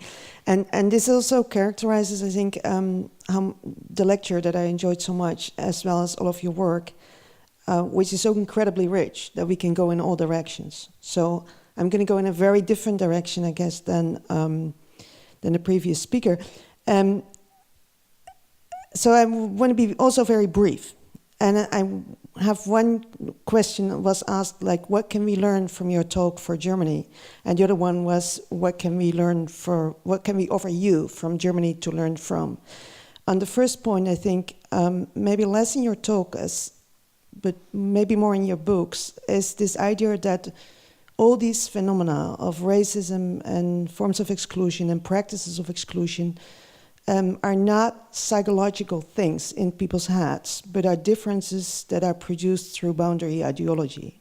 And I think this is very obvious when you talk that that's the case, but I want to repeat that, because I think very often when we teach our social science students or in classes, and some of my doctoral students that are here work with your work and very much focus on the creation of boundaries through practices, that is not so clear, and that we very often slip into discussions in seminars where we end up talking about people's psychology and saying, these East German have some, there's a way of talking about some of the topics I think that easily psychologize. And that idea that we need to think of positions of people as parts of the broader worldviews and not as isolated attitudes. That's a quote from The Dignity of Working Man. That's a very important element. And I think that means, for example, when you briefly talked about Germany and the East and this sense of a language of universalism, that I think that question is an extremely important one. To what extent this collective identity, or the idea of a collective identity in Germany, in Berlin, but especially also in the rest of Germany, has been achieved after the 1989. And I was thinking about this sentence of we being used to recognition, or we're not being used to recognition, or we being used to the lack of recognition, that thinking about what it means to be used to recognition from a West German, and I can say this because I'm not German, sorry, so not yet German. The West German and the East German ways of thinking about recognition, what it means to be recognized, I think is very different. And I think that would be one thing that I would definitely want to explore further. Then the second one, what can we offer you? I was thinking of two concrete projects. It's a book that I've done with Hannah and some of the other students are sitting right there, called Creating the Unequal City. We were unhappy with the title because the publisher called it Creating the Unequal City, and we thought it was more Doing the Unequal City. But now that I listen to you, I think it is more about creating the unequal city after all, because it's an attempt to say, not just that take some of the logics of boundary work and see how they're being done, but also to talk about boundary work as something very implicit, where it emerges because people turn towards their own, not because they necessarily say, we don't want to engage with so-and-so, but they're so focused on engaging with themselves. And then another example I was thinking of in terms of you saying we need to think about languages of universalism is it's not so much in that book as in a paper that Julia Nast, and I co-authored that with her, wrote on mixed schools, where she did the empirical work for this. She went to a school that has a very mixed population in terms of parents being, it's a school that has a gifted program, so it attracts, but it is in a very deprived neighborhood, so it attracts people that are local, just local people that have, and then it has a number of white middle class kids from other areas.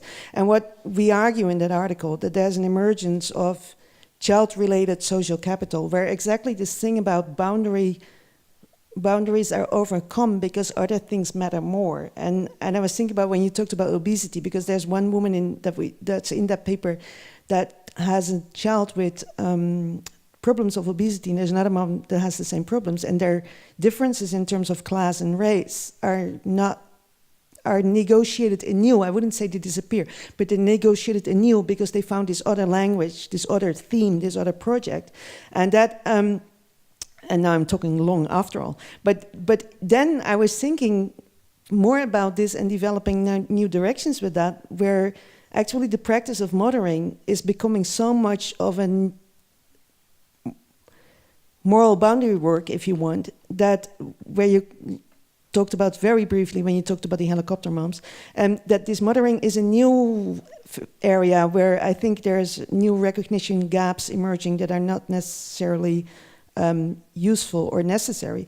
And that brings me to one small critic, and that's when you said institutions are the background of the processes you were describing. I find myself thinking, are they only background, or are institutions don't act, but they give, as Mario Small of course argues, they are the sites where they are the institutional settings where people develop durable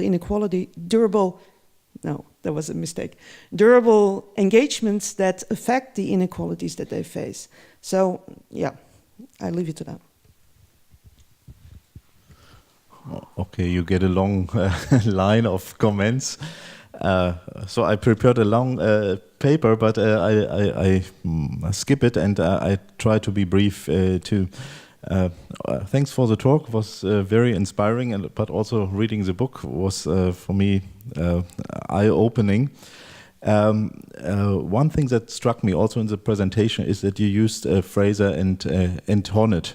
I mean, starting from Ralph Dahrendorf, what are life chances about? So he defines it as rights and resources. And I think you add a very interesting angle to that. It's also about recognition.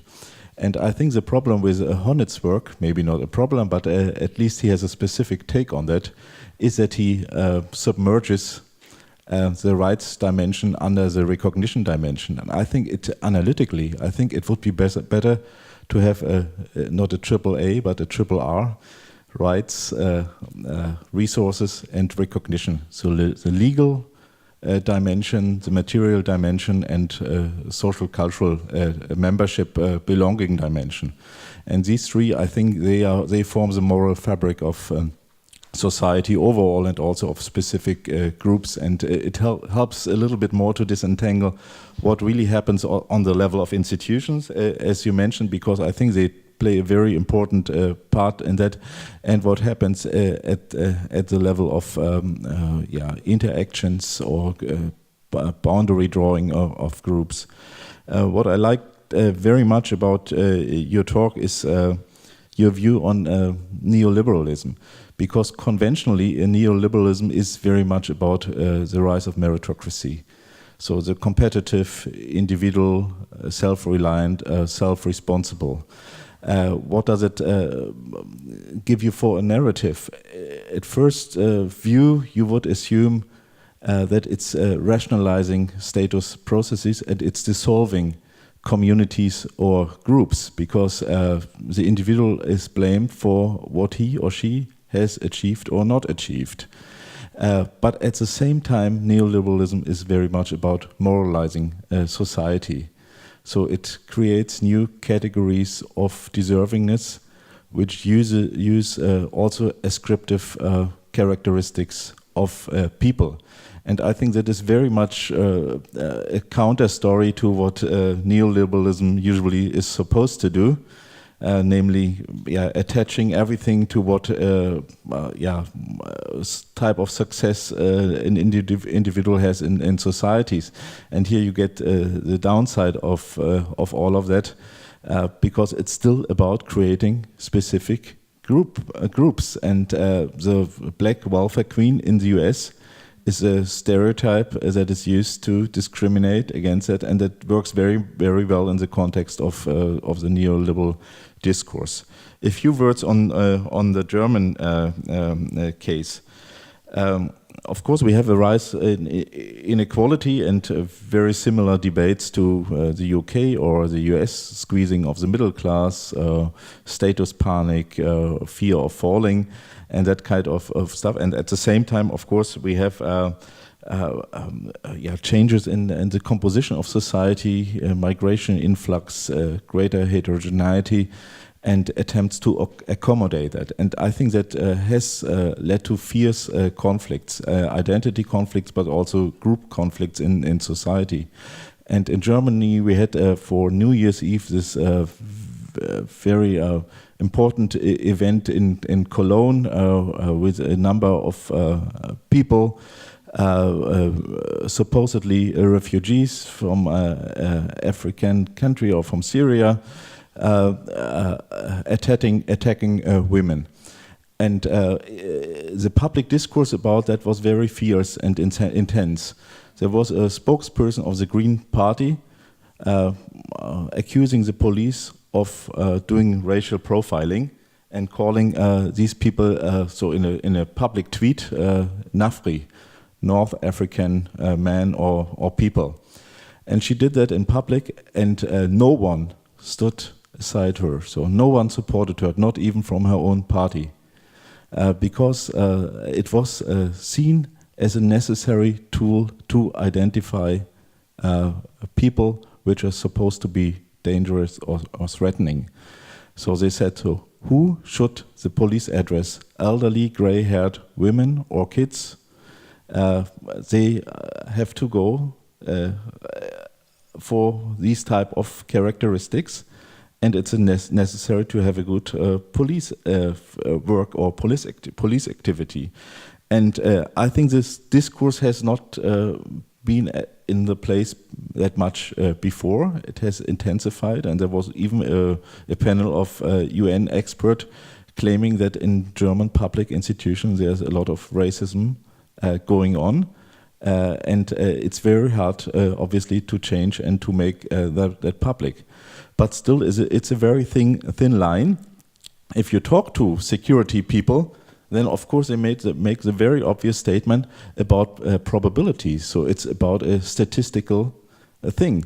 It's more likely that these people commit specific crimes. You can talk about the crime statistics, and I think there is a lot of misinterpretation in that. But this is at least the basis they are referring to. And so they simply say it's a statistical tool of a likelihood that something happens. And if you think about the increased use of algorithms in police work or even in US courts for employers, you have the assumption that it's rationalizing certain administrative processes.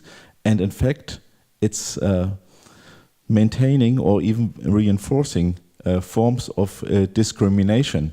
You can see that easily with I think it's a threat score that discriminates very much against black people. And you had the thing here before where people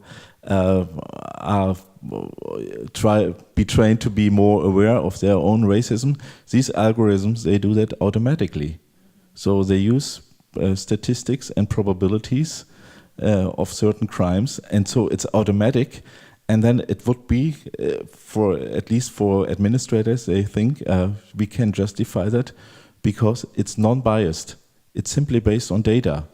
And that is a development where you have even more institutionalized types of racism. And I think that goes on in the German context very much too. Maybe a final point. So when I started to read that work and also listen to your presentation, I thought you have chosen a very hard point of departure, asking people whether they feel stigmatized, because this is such a loose and broad question. People from from Saxonia, from rural areas, would say that they did because they feel as East Germans and citizens of second class, how it's called sometimes. Even male white academics would sometimes say they feel stigmatized and discriminated against. And I think the way you contextualize that, the comparative perspective, the idea of specific repertoires of vocabulary available, I think that is very enlightening, and I think it's very interesting because otherwise you would take that at face value, and you know that those who complain most and loudest are maybe not those most concerned and confronted with forms of stigmatization. So I think the frame is really very appealing. Well, thank you also from my part. I'm really happy to have the possibility to hear you here, because I've been to a conference yesterday quoting you the whole time. It was in Sussex, the GEMS conference. And actually, because it was of boundary blurring, and I was quoting you and Andreas Wimmer on the idea, if it's this blurring boundary and this constant hybridization and pluralization of society that brings into account that the idea of losing identity. So we're working on a framework here at our institute, and I'm co-directing this institute, this Berlin Institute on Integration and Migration Studies, and mainly working on the representation gap of Muslim people here in Germany. And we have a lot of data that show us something which is really confusing. We have the data where we can see that these groups are constantly rising in terms of education and also in terms of their placement in the job market and also in their position in politics. And on the other side, we can see the society, having a more and more harsh discourse on their integration, on the integration of Muslim people. So what we're asking ourselves, and we are preparing a huge population survey on this in order to measure it. We call it outgroup mobility threat. And we ask ourselves whether it is not the non-integration of these people, but far more the integration achievements of these people that cause threat to the majority or the mainstream society, or however you want to call them. And this is somehow contradicts the idea of Richard Alba, who was here last month, and he had a lecture here at our institute, in this room too. And he was mainly saying that there is a demographic change, and this demographic change will lead to the integration of minority groups and to a change in mainstream society because of the minority groups reaching the top levels of society. And he was mainly pointing to this demographic issue, saying that white people would not have so many children any longer, so that they could not fill up the high-level positions in the job market. So in the end, it will be Hispanics and blacks or any other minorities who will reach these positions, and then they are assimilated, and then we have no problems anymore. So I'm reducing that a little bit, but this is what we say. We say it's exactly because they are reaching to these levels that we can see society being in this moment of nervousness. So this is at this very moment only a hypothesis, but we're going to test that in spring with this population survey, and then we will see whether we are right or not. And then we're saying the other thing that what we can see, and we also draw on Axel Honneth's idea, especially on his idea of a normative paradox, because what we can see that people on a cognitive level do accept diversity and do accept civil rights and do accept that this democracy is a plural democracy, but when it gets concrete, they still they don't agree with their own cognitive acceptance. So what we can see is a cognitive acceptance at the one side and a still remaining emotional distance on the other side. So we tested this a few years ago by asking people about Muslim communities, and we asked them whether they would, we asked them a question to complete, and it was if Muslims if Muslims demand for visibility, they are acting according to their civil rights. And we had a 70% of the population saying yes, they do that because it's their right to demand for their religious visibility or for speaking positions and so on. So people are aware about minorities' rights in plural democracy. But then we had a 60% wanting to forbid circumcision, a 50% wanting to forbid teachers wearing a headscarf, and a 40% in population wanting to forbid building up mosques. So obviously there is a mismatch between this cognitive acceptance on the one side, people know they live in a democracy, and then granting that to minorities. And this mismatch, we say, according to Axel Honneth, causes this with this normative paradox, which also can be seen as a cognitive dissonant moment and makes societies nervous.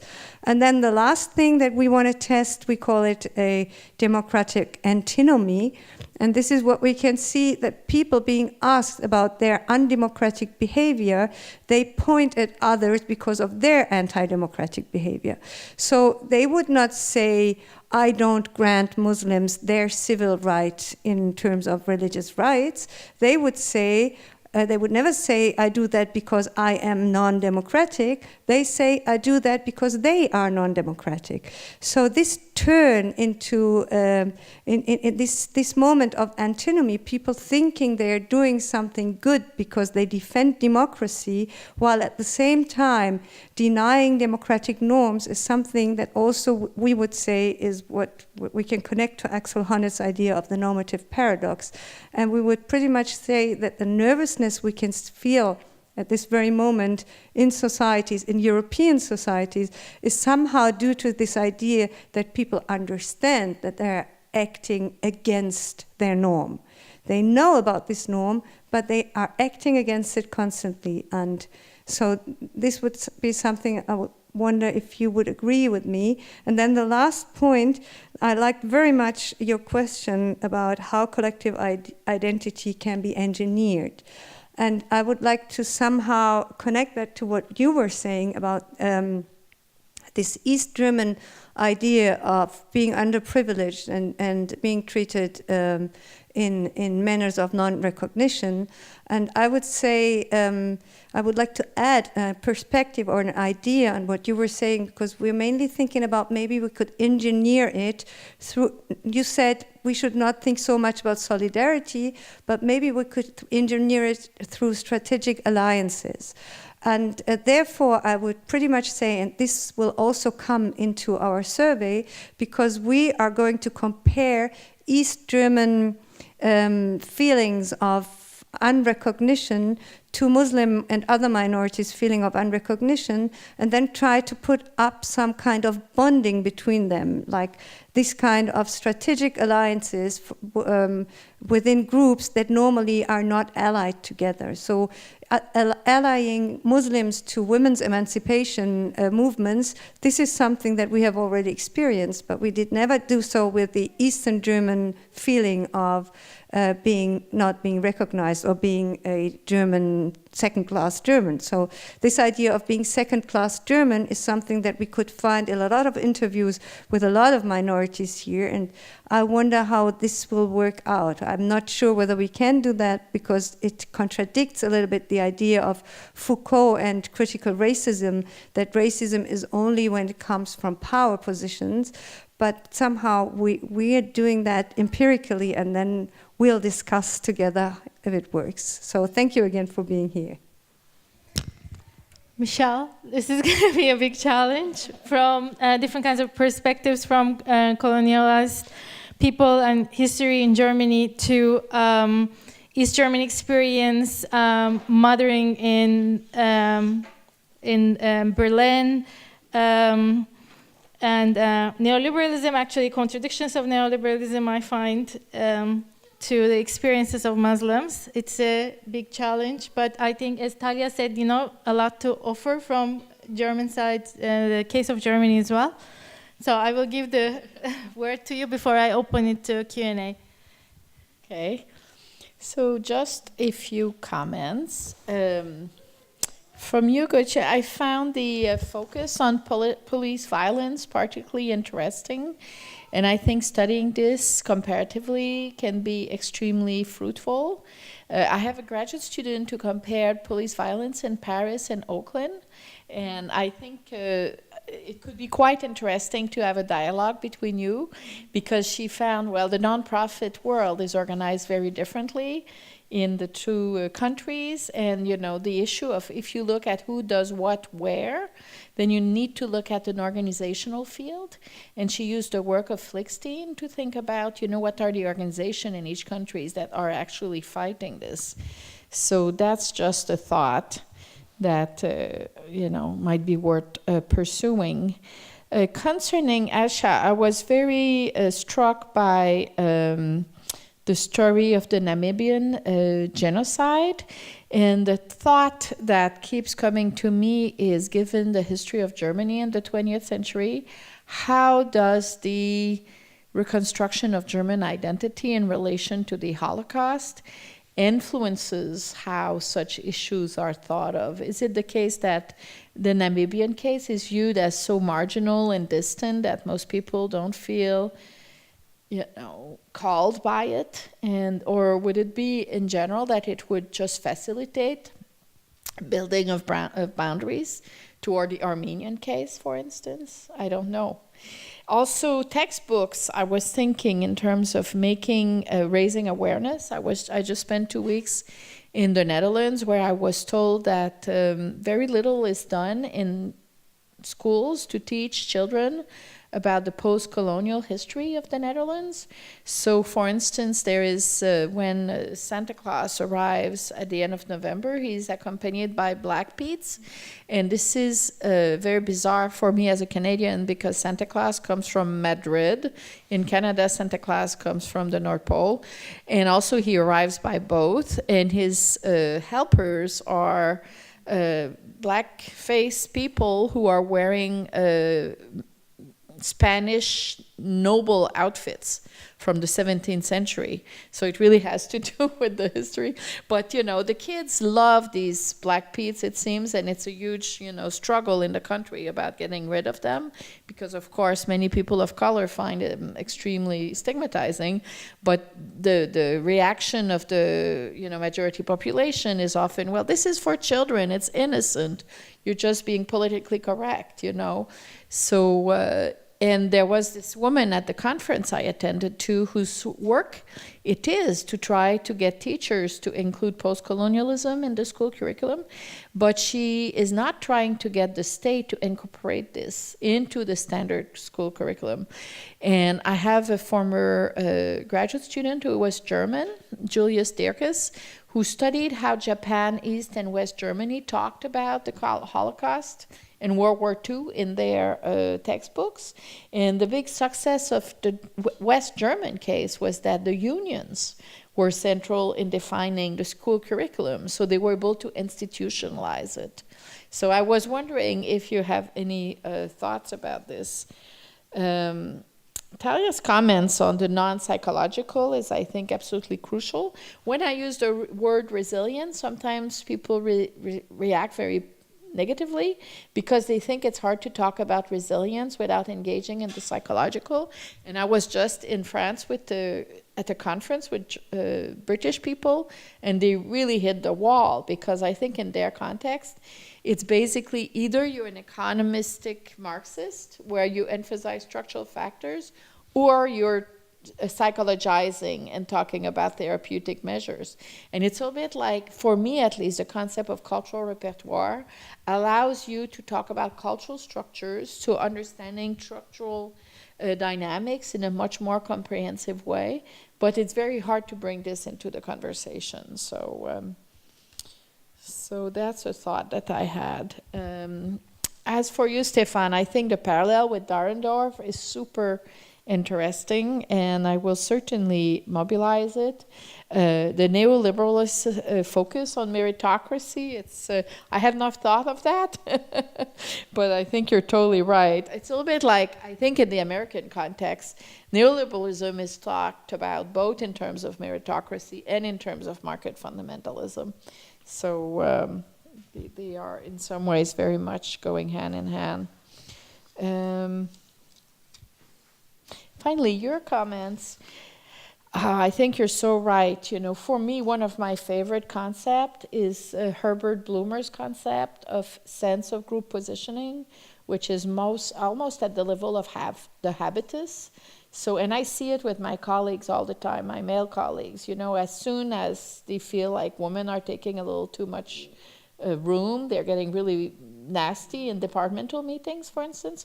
So it's almost like, you know, oh, you're getting above yourself. Poof, you know, it's almost like automatic. And if you think about the whole campaign about sexual harassment in the United States too, I think it very much has to do with that right now. So I think your idea of focusing on that is extremely powerful. One of my colleagues, Larry Bobo, has done a lot on this. So you may want to look into this. As for Alba, I'm not surprised because Alba has always believed in assimilation, even if it is repackaged, you know. So he has this very positive narrative about the future, which I think puts too much weight on democratic changes. This notion of normative paradox, I had forgotten it, but it makes a lot of sense to me. For me, I'm not a Foucaultian in the sense that I do know, and we know, that there's also a lot of black-on-black colorism.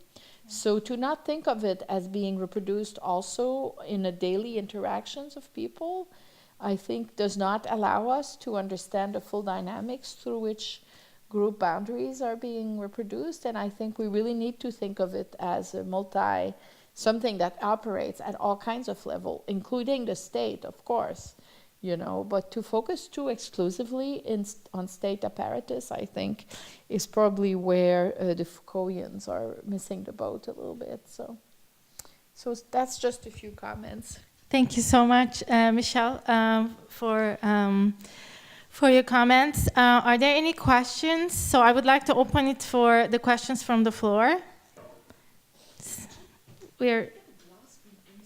Please do, yeah. We are actually over time, but if there are questions, Michele?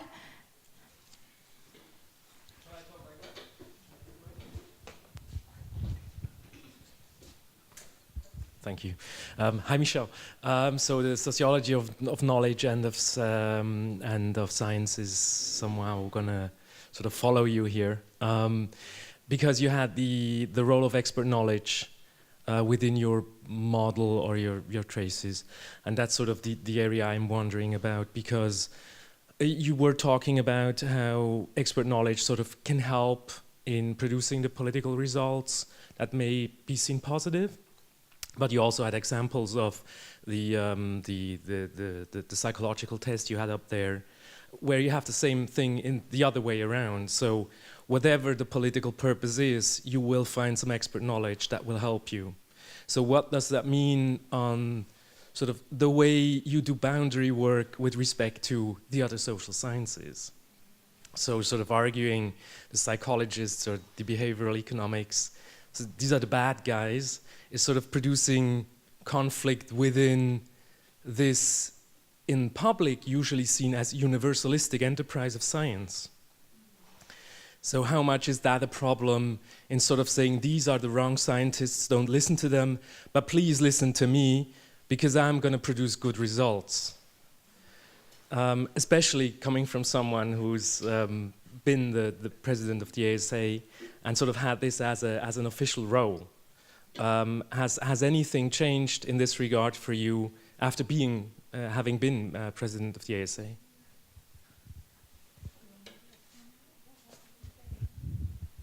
Well, my thinking about that has evolved. The version that you will find on the site of the ASA, I really go after a cognitive scientist. And I'm pretty convinced that they have as an effect to help move the population away from structural thinking. I'm pretty sure of that, because, you know, they're so focused on the intracranial. But at the same time, I just published a paper in one of the Nature journal called Nature Human Behavior, which is titled Bridging Cultural Sociology and Cognitive Science. And it's a paper that I co-wrote with 3 graduate students, and one of them was a graduate student of a cognitive scientist. We attacked the implicit association test. The book by Moulnayatan and Shafir titled Scarcity, which emphasizes how the poor suffer from tunneling, which leads them to make bad decisions, and if only they could engage in deliberation, they wouldn't be so poor, which I think is pure bullshit. And the third one is the trolley dilemmas, the work of Joshua Green. But in the process of doing this paper, I was convinced by the editors that it was better to create a dialogue with these people instead of just antagonizing them by criticizing their work. So that's what I've done. So it remains to be seen. I've shared it with a couple of people. The paper came out last week. So I don't know what's going to happen with it. In the ASA talk, or in the How Professors Think, which you've read, I say many times different disciplines shine under different lights. And each of the disciplines are good at different things. And also reality is very multidimensional. So we should all understand that we're taking reality from different, you know, aspects, and that these aspects are complementary. So that's my position of principle. But at the same time, I know very well, and I remember C. Wright Mills and the importance of thinking about individual problem as social problems and political problems. And certainly the fact that you have an agent who has been very systematically pushing cognitive science, and people like Steve Pinker and others are extremely involved in evolutionary biology as well, is moving the social sciences in a direction that I think is not very positive, because I don't believe in human nature. And I think a lot of what they're doing is inventing narratives about what human nature is about without a shred of evidence. So it's a little bit like, archaeologists, they have like a little fragment of something and then they make up stories about it. So, I'm very critical, but I know that engaging in public debates about this is unlikely to be very positive or to lead to good.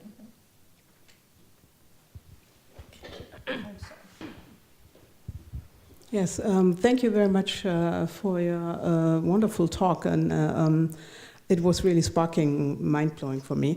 I'm not coming from social science, and so usually when social scientists talk, makes me very often very nervous, coming from humanities.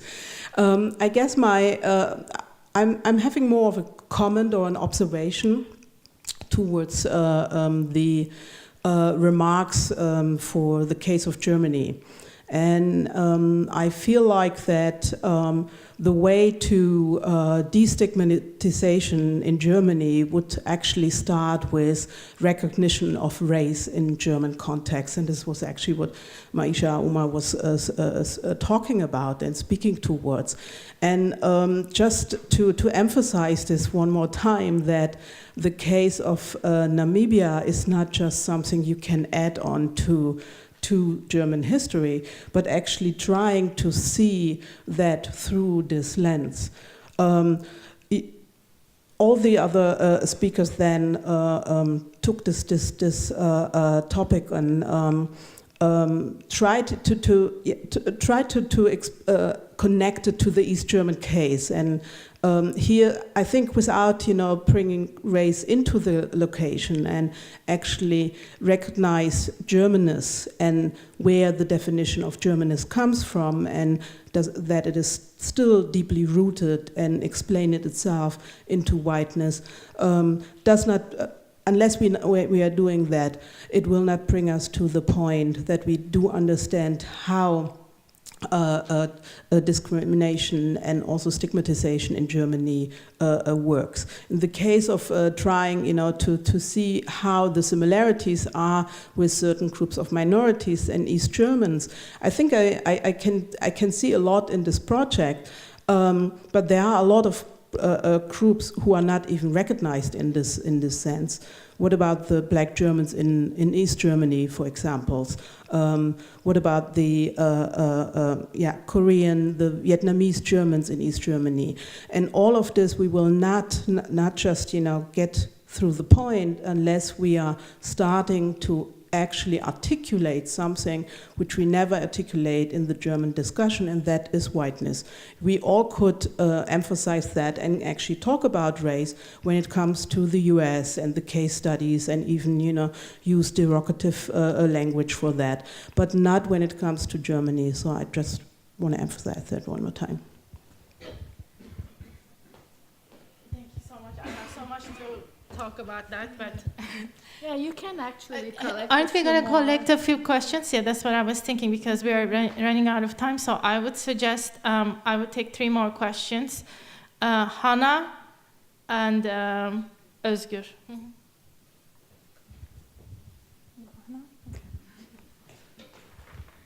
Thank you for this very interesting talk, and thank you also for coming and sharing your work that we have read so much in sociological class. So I'm a graduate student of Talja Blokland, and I have a question of understanding, or I would like to invite you to explain more why you speak about recognition gap as this metaphor of gap, and in what sense, what is the ideal? Like, would you imagine that the ideal would be that everyone is part of the cultural membership, or in what sense aren't we not speaking about the link between distribution of resources and how the question of recognition is linked to it, like in the sense Nancy Fraser would also speak about it, and Yeah, this is one question, and also in what sense the gap is now growing in neoliberalism or neoliberal times, as I would imagine that, I mean, we always had a recognition gap somewhere, like it only shifted in terms of what kind of categories are now mobilized. So I would like to explain more what you mean by the narrowing of cultural membership, in what reference, like, is it the nation state that becomes more narrow in terms of citizenship rights, or what is your framework against which you would say that it's narrower? Yeah, thank you.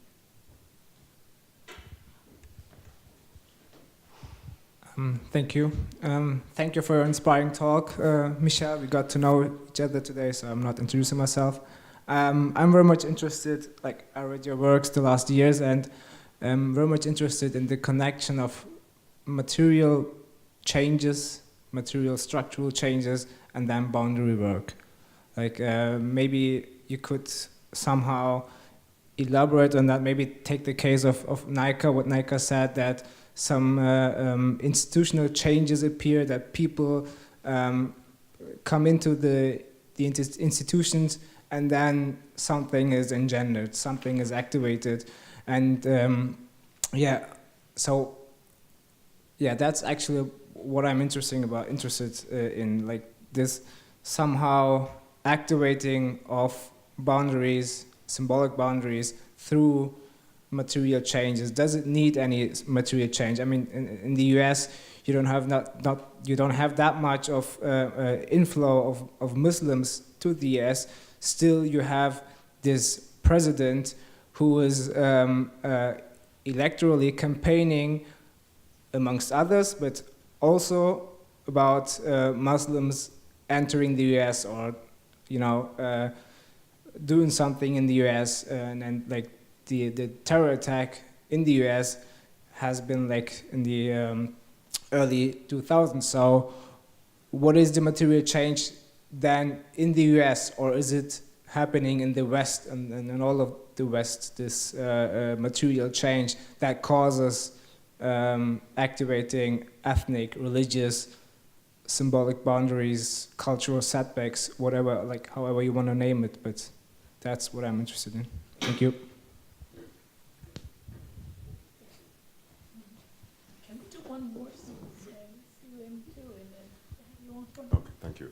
Thank you for your talk. I just had a quick question. It's sort of attached to what Maisha was saying.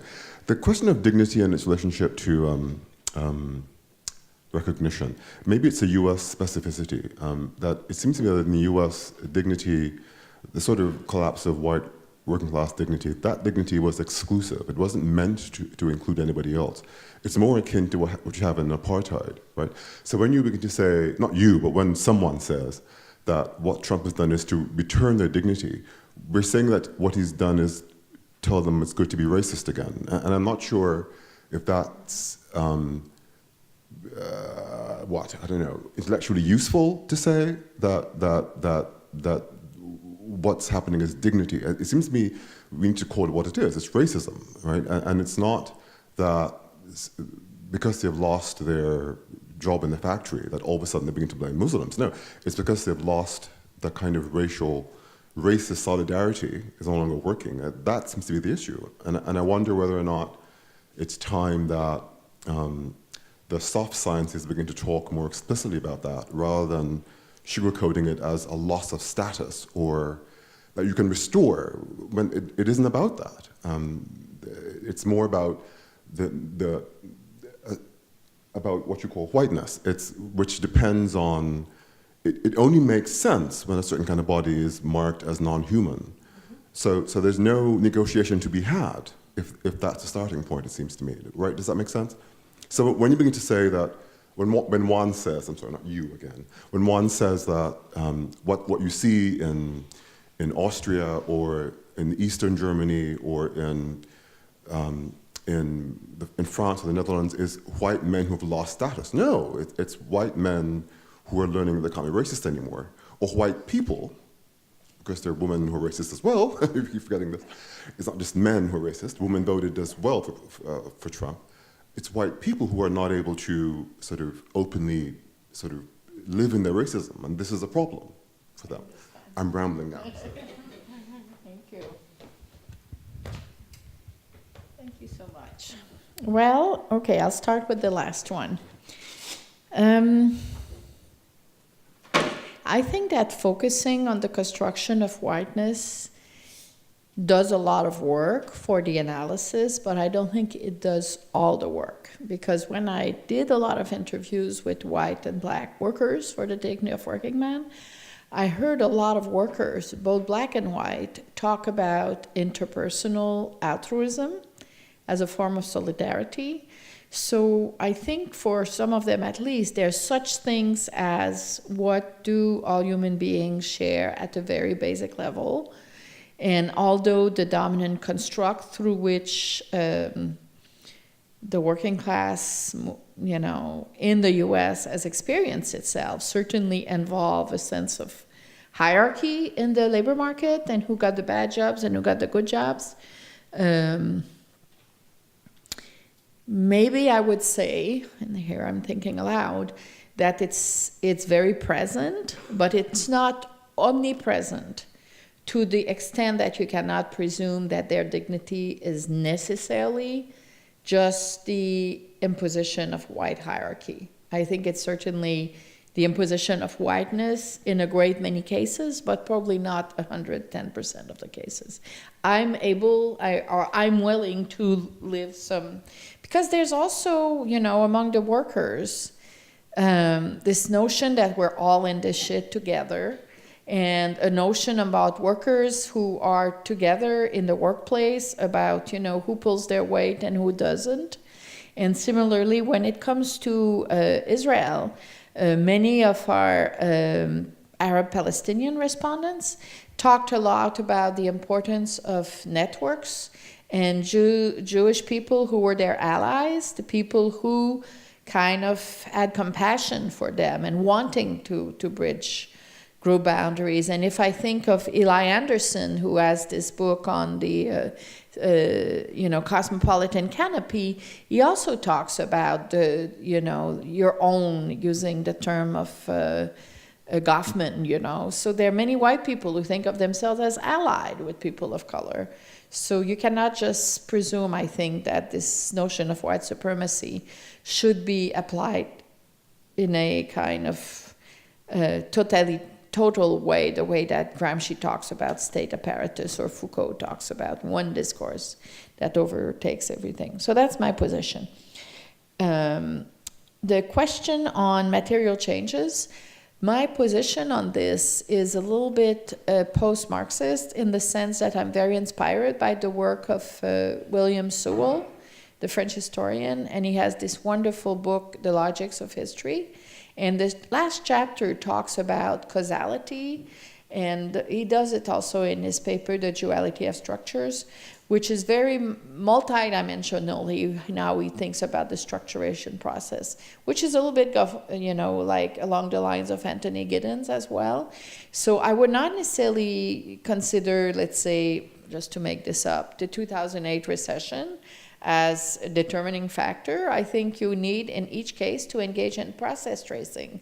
And if you engage in process tracing, sometimes the material condition will be really important. So moments where inter-ethnic competition in the labor market might kick in, in a way that is really overwhelming, while at the times it doesn't. So I think this has to be very contextual and done on a case-by-case basis. People like ecologists in sociology always presume that it's labor market competition that drives everything, and I don't think so. And they are people who are very mechanistic in how they think about these things. So, of course, I would think, cultural repertoires or even the emergence of a figure like Obama or Trump makes a huge difference. So I think process tracing is very helpful. And the question about recognition gap and what is this gap and how do we know that it is growing? I would say certainly if you think of the narrative arc of the last 60 years, one could say that the recognition gap has narrowed. We have to a large measure, racial integration in the US, although we know that institutional and spatial segregation is now, well, we know for sure that institutional segregation is increasing in schools, for instance. So I think it would be more, I would define it not as something absolute, but rather as something relative. The reason why I'm using the word gap, it's not that the gap can be closed, it's just that all these social movements that I talked about at the beginning suggest that there's a lot of demand and membership claims that are being made that are all oriented toward closing the recognition gap. So as I'm revising this paper for publication, I think maybe I won't make a claim about absolute growth of the gap, but more the fact that some boundaries we know have been growing. So boundaries toward the poor, I think, you know, stigmatization of the poor in the US is now greater, although the Welfare Reform Act of '96 forces all the poor to work, and that has led them to be less stigmatized and has helped making immigrants the prime, you know, scapegoats. So anyway, I'm gonna have to finesse that. But I think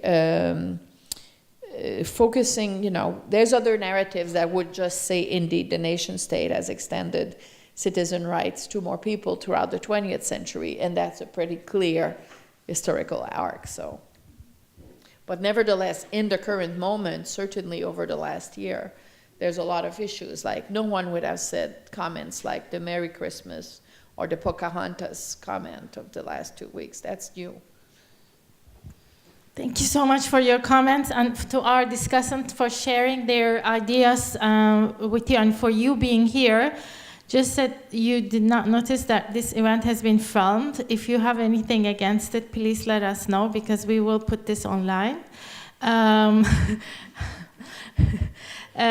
Thank you very much for everybody for being here. I hope you have also benefited from this dialogue, this conversation as much as I did today. And thank you to Michele for coming and being with us today.